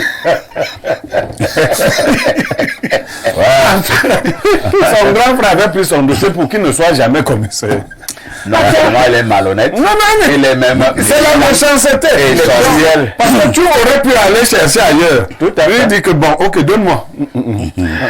Bonjour, Perfecto. C'est Monsieur Niemek dit être très honnête, donc il est un homme parfait. Pourtant, personne n'est parfait. Perfecto, un homme parfait ne peut pas être un polygame, ni faire dans les affaires. Un polygame est un bon manipulateur, menteur. C'est Landry chez nous. Landry se trompe énormément. Un vrai polygame n'est pas un menteur, pas un manipulateur. D'une part. D'autre part, je ne fais pas dans les affaires, je fais dans l'agriculture. Est-ce que l'agriculture, c'est les affaires? Allons au plus 33, c'est la France. Bonjour à vous sur le plateau. Bernard Ouna, le génie a tout dit. Et il n'y a pas d'honnêteté dans ce pays. On est dans la République des jouisseurs et des schémas. Tout le monde cherche à faire tout le monde. C'est la magie. Même les pasteurs vous demandent que vous croyez que nous, on mange à la poubelle. La classe politique est passée du biaïsme au chantalisme. Et comme ça ne suffisait pas, on nous a ramené un nouveau courant de fumisterie appelé l'ayopisme. C'est la magie. Que le professeur Georges Gilbert Bangola avait dit, je cite, les Camerounais, que Dieu vous garde. C'est Kylian Tanchou, alias Émile du Bango. Oui, on a dit que Bangola est professeur. Ça vous dérange? Docteur ou professeur? Docteur d'abord, comment? Bon, il se fait appeler docteur Bangola. Moi, je vois là qu'il se fait appeler docteur Bangola. Non, peut-être docteur. On écrit ça au niveau des syndics. Docteur honoris causa, oui. Moi, non, vraiment, faut pas. Je sais, il y a rien. Bangola, c'est mon frère, mais il n'est pas docteur. Pancras de Guidère est au rendez-vous du 10-12. Qu'est-ce qu'elle dit? Bonjour à ici et toi d'Albert Parfait et à tout ton panel. Concernant le sujet du jour, les Camerounais sont très malhonnêtes. Le Cameroun lui-même a d'abord été crié sur la base du faux, dont c'est l'ADN des Camerounais. Heureusement qu'autour de nous, il existe encore des personnes très honnêtes et même fidèles appelle en amour. J'ai nommé mon cher mari que j'aime tant. Quelle déclaration. Je te suggère d'aller doucement. Non, c'est l'épouse d'un Bassa que tout le monde reconnaît. Et alors? Non, c'est l'épouse d'un Bassa. Ce monsieur est dit honnête. En amour, hein? Allez doucement. Non, Pancras, c'est une femme éveillée. Elle sait de quoi elle parle. On peut être éveillé jusqu'à un niveau. Mais surtout quand il y a l'amour dans l'éveil, ça peut tuer cet éveil. Allons au 213 à nouveau. Bonjour le sac, un cachois de la modération. Perfecto, tu as sauté un grand sujet qu'il faut que tu en parles. C'est ce message de Francis Ngannou où il dit qu'un bensikineur dépasse un benguiste. Nous les benguistes, nous avons le macabo de Francis Ngannou et nous avons des choses à dire par rapport à cette sortie. Quand on a dit que le Cameroun est malhonnête, c'est donc de ça qu'il s'agit. Un monsieur traverse la rivière et il casse le pont. Un autre part en Europe, il devient superstar du football et il revient pour empêcher à tout autre athlète de briller plus que lui. Il n'y a pas plus malhonnête que le Camerounais. À cause de ça, nous autres Camerounais honnêtes, on subit cette malhonnêteté. À chaque fois que je présente mon passeport lors d'un contrôle à l'aéroport ou dans une frontière, on me demande de m'asseoir d'abord et on prend au moins 1 heure pour contrôler mon passeport. Pourtant, on laisse les autres nationalités passer sans problème. Le Cameroun, pays des malhonnêtes, le seul pays qui donne le stress à Dieu. Ok. C'est ça que vous appelez pour moi. C'est quel degré de rage? C'est compliqué, hein? Ouais. Notre ami de l'Algérie. Quand même, tu es dépassé par notre Cameroun. Pierre Blériot, honnête, nous avons décrit les Camerounais où nous sommes d'accord que pour la plupart, ils sont malhonnêtes depuis un certain temps. Oui, cela a été dit. Maintenant, y a-t-il une thérapie? Que faut-il faire pour que nous revenions à des valeurs d'honnêteté au niveau de la société camerounaise? Parfait, si tu permets une petite bifurcation sur la sortie de Francis. Je crois que le message de Francis n'a pas été bien encadré. Francis, certainement, voulait faire comprendre aux jeunes qu'il y a des risques qui ne vaut pas la peine de prendre. Au lieu d'aller laver les cadavres chez les Blancs, vous pouvez mener une activité ici et vous bâtir. Vous savez pourquoi son message ne peut pas passer? Parce que lui-même est allé à pied et il est devenu Francis Ngannou. Non. Attendez un peu. Oui, tout à fait. C'est-à-dire que peut-être le message que Ngannou passe est un bon message, mais la personne qui passe le message n'est pas indiquée. Parce que Ngannou lui-même est allé à pied en traversant le désert et tout ça. Il est allé en Europe, il est devenu milliardaire. Voilà son cursus. Et c'est la personne qui vient vous dire que non, vraiment, ça ne sert à rien d'aller en Europe à pied. Vous pouvez avoir une petite activité ici et devenir quelqu'un. Qui va croire? Bon, je permettez donc, parce que je vais vous montrer quelque chose d'honnête. Ngannou vous fait l'économie de tous ceux qui sont allés avec lui et qui sont morts, qui ne sont rien devenus et dont les parents n'ont pas retrouvé les corps. Un jour, j'ai entendu mon idole, entre guillemets, Joseph-Antoine Bell, dire aux parents à qui il faisait une consultation de ne pas envoyer leurs enfants jouer au football. Je me suis dit, non, Bell, moi, toi, tu es milliardaire, le football et tout. Non, mais quand vous allez fouiller, si un enfant ne pense que football dans le pays d'aujourd'hui, une équipe de football, c'est combien de personnes? 11. Bon, avec tous 11 entrants. 11 entrants, c'est 23 personnes. Ici, c'est 23. Ah, ici. Et il y a combien de millions de jeunes qui veulent rêver de ces 23 places? Si vous dites aux parents honnêtement que n'envoyez pas seulement vos enfants faire uniquement le football pour 23 places, vous leur dites quelque... Moi, je ne peux pas conseiller à un enfant dans la condition actuelle d'aller faire l'ENAM. Vous voyez, on dit 140 places. Nombre de candidats, 32 000. Donc, je reviens... Je ne demande pas à un enfant d'aller faire l'ENAM, alors que toi, tu es sorti de l'ENAM il y a 3 ans. Bon, vous voyez, dit que c'est ça le problème. Oui, mais...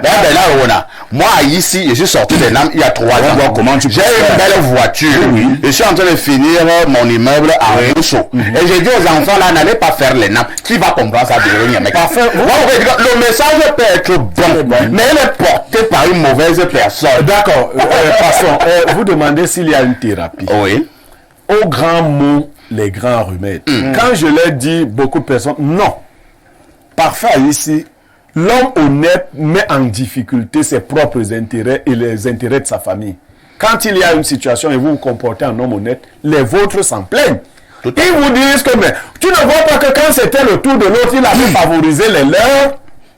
Vous faites... Moi, j'ai entendu quelqu'un qui m'a appelé. Mais quel est ce type qui combat que ses frères? Il ne fait que détruire que ses frères. Non. Quand tu dis la vérité à un frère aujourd'hui, c'est que tu veux le détruire. Donc, il y a que nous devons nous fier à ceux qui, une fois, ne nous ont pas encore trompés. Le problème des Camerounais, c'est qu'on les a trompés hier. Ils disent que non, la personne là va changer. Je vous avais dit à ici que les méchants sont méchants. Ils ne vont pas changer. Ils vont d'ailleurs continuer à être plus méchants. Donner la possibilité à ceux qui montrent patte blanche. Cela ne veut pas dire que vous êtes parfait.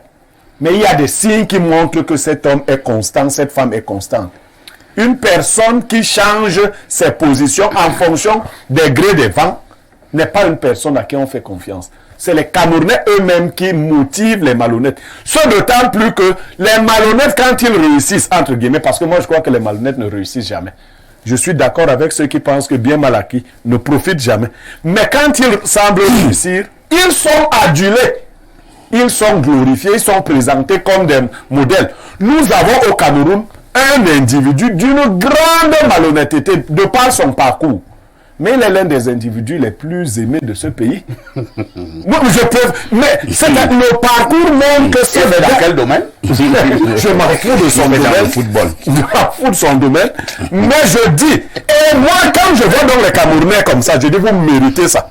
Vous aimez, c'est-à-dire, vous voyez par exemple... tu dis Achouka. Achouka Ngongoli. Quelqu'un te dit que bon, j'ai acheté, j'ai fait un contrat, on va me donner les téléphones. Les téléphones n'arrivent pas.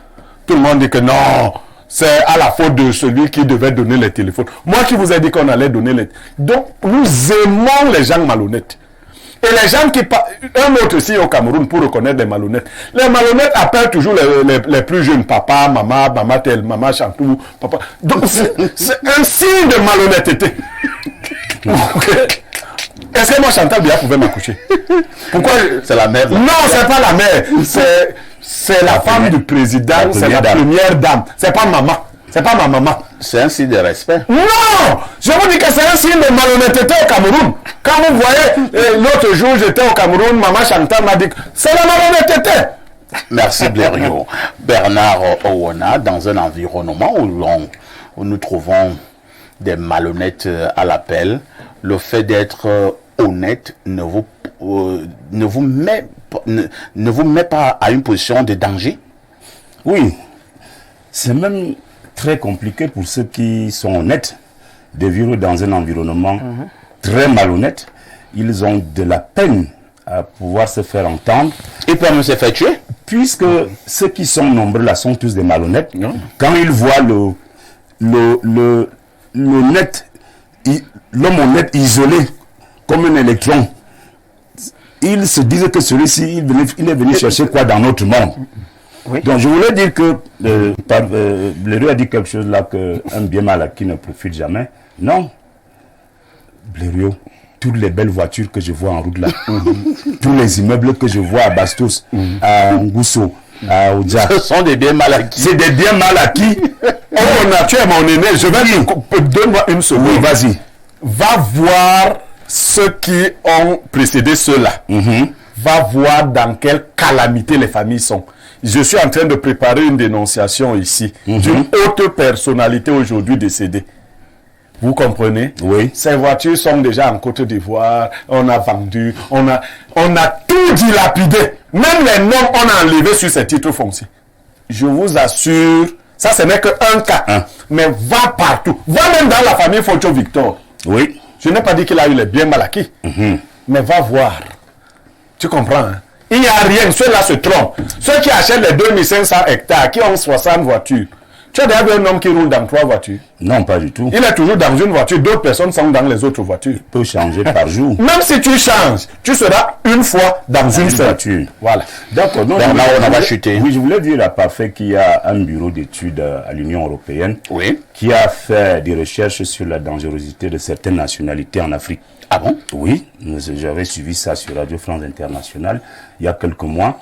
Ce que vous devez savoir, d'ailleurs, quelqu'un l'a dit là, par rapport au traitement qui est infligé à nos compatriotes camerounais dès qu'ils sont à l'extérieur. Oui. Dans le classement des nationalités les plus dangereuses, selon ce bureau d'études à l'Union européenne, le Cameroun est en tête. Ah bon? Suivi du Nigeria.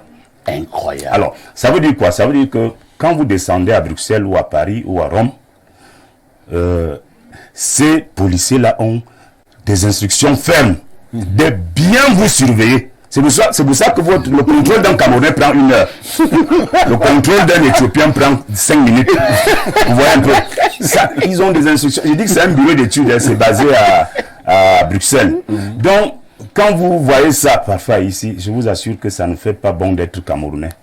Bon, maintenant, on a aussi des gens qui nous font honneur, qui font la fierté d'être Camerounais, comme celui dont parlait Blaireau tout à l'heure. Est-ce que Blaireau a donné un nom? Moi, je dis, est-ce que moi j'ai donné un nom? C'est ceux qui nous regardent et qui comprennent de quoi il est question. Bah, t'as fait dans un discours, un langage de quoi? Un langage de fantôme. Un langage de fantôme. Il y a un musicien qui avait chanté, tout le monde se comprend. Contre Ayudio. On l'a mis en prison. Oui. Quand il est sorti, il a sorti une nouvelle chanson. C'était oui, voilà. Donc, on a compris ça. Même parce que là, voilà, parce que Aïe, j'avais raison de le reprendre. Puisque tu mimes là, je te comprends. Donc, ce que Berry a dit là, concernant donc ce footballeur-là, lui aussi nous fait honneur. Ils ne sont pas nombreux. Donc, pour dire quoi? Pour dire que, parfait, nous sommes malhonnêtes. J'ai dit que le Cameroun est foncièrement malhonnête. Rodrigue Adalbert Evina. Doit-on garder espoir? La République actuelle, non. Il n'y a absolument rien à faire. Donc le Cameroun continuera avec ses éternels ballonnettes jusqu'à la fin du monde. C'est pour ça que je parle de la République actuelle. Je parle du Cameroun actuel. Parce que quelqu'un peut arriver à la tête de l'État, vous comprenez, et ne reste pas cloîtré.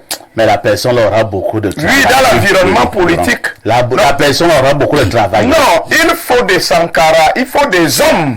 Oui, c'est que la personne a résisté. Non, attendez, Blaireau Niemek a dit qu'être honnête aussi, c'est la capacité d'ignorer ses propres intérêts et ceux de nos proches. Si Sankara se fait assassiner par des malhonnêtes, c'est parce que... Vous avez vu la fin de Blaise Compaoré? Voilà. Bien malaqué. Sankara a été capable d'ignorer le confort des grands avantages de chef d'État parce qu'il avait une vision pour le pays. Mais dans notre pays, nous, on est complaisants. J'ai déjà parlé d'un fou ici combien de fois? De l'hôpital de district d'un fou. Encore? Et d'un directeur qui est là-bas et allez voir à quoi ressemble l'hôpital. C'est le cas dans tout le pays. Mais si vous êtes dans un pays où des gens peuvent faire n'importe quoi et vous ne punissez pas, et quand on veut punir, il faut que ce soit le petit Evina ou alors, je ne sais pas, un lambda, sur qui on peut facilement mettre la main. Souvent, même ceux qui nous menacent au Cameroun, vous regardez leur passé, c'est délinquants. C'est des gars que, vraiment, ils ont trop de casseroles sur leur dos, n'ont jamais été punis, et ils sont aux affaires, ils grondent tout le monde, ils menacent tout le monde. Mais vous voulez que dans cet environnement-là, qu'on ait espoir? Très bien. Quoi? Donc je pense que j'ai espoir plutôt peut-être à la prochaine République, pas celle-ci, parce que celle-ci a son système, et son système est comme ça. Au plus 33 pour finir ce matin. Bonjour Parfait et à notre illuminé Blériot, sans oublier ton excellent panel. Kanga nous se permet de dire sa connerie là. Est-ce qu'il sait que un smart card en France a combien? Appartement décent, voiture, travail peut-être, physique et une retraite assurée. Le Bensikina n'a pas de sécurité sociale. Le smart card se soigne quand il veut. Merci à Rodrigue Adalbert Evina qui était là ce matin pour le compte du Grand Hôpital. Merci à Bernard Oona qui est également venu en consultation ce matin. On dira merci à notre consultant Pierre Blériot Nyemek qui est un chirurgien de renom et de renommée internationale. Ne ratez pas le journal de la mi-journée dans 8 minutes très exactement. La rediffusion de ce programme, c'est tous les soirs à partir de 22h30 heure du Cameroun. Mais une question, avec tout ceci,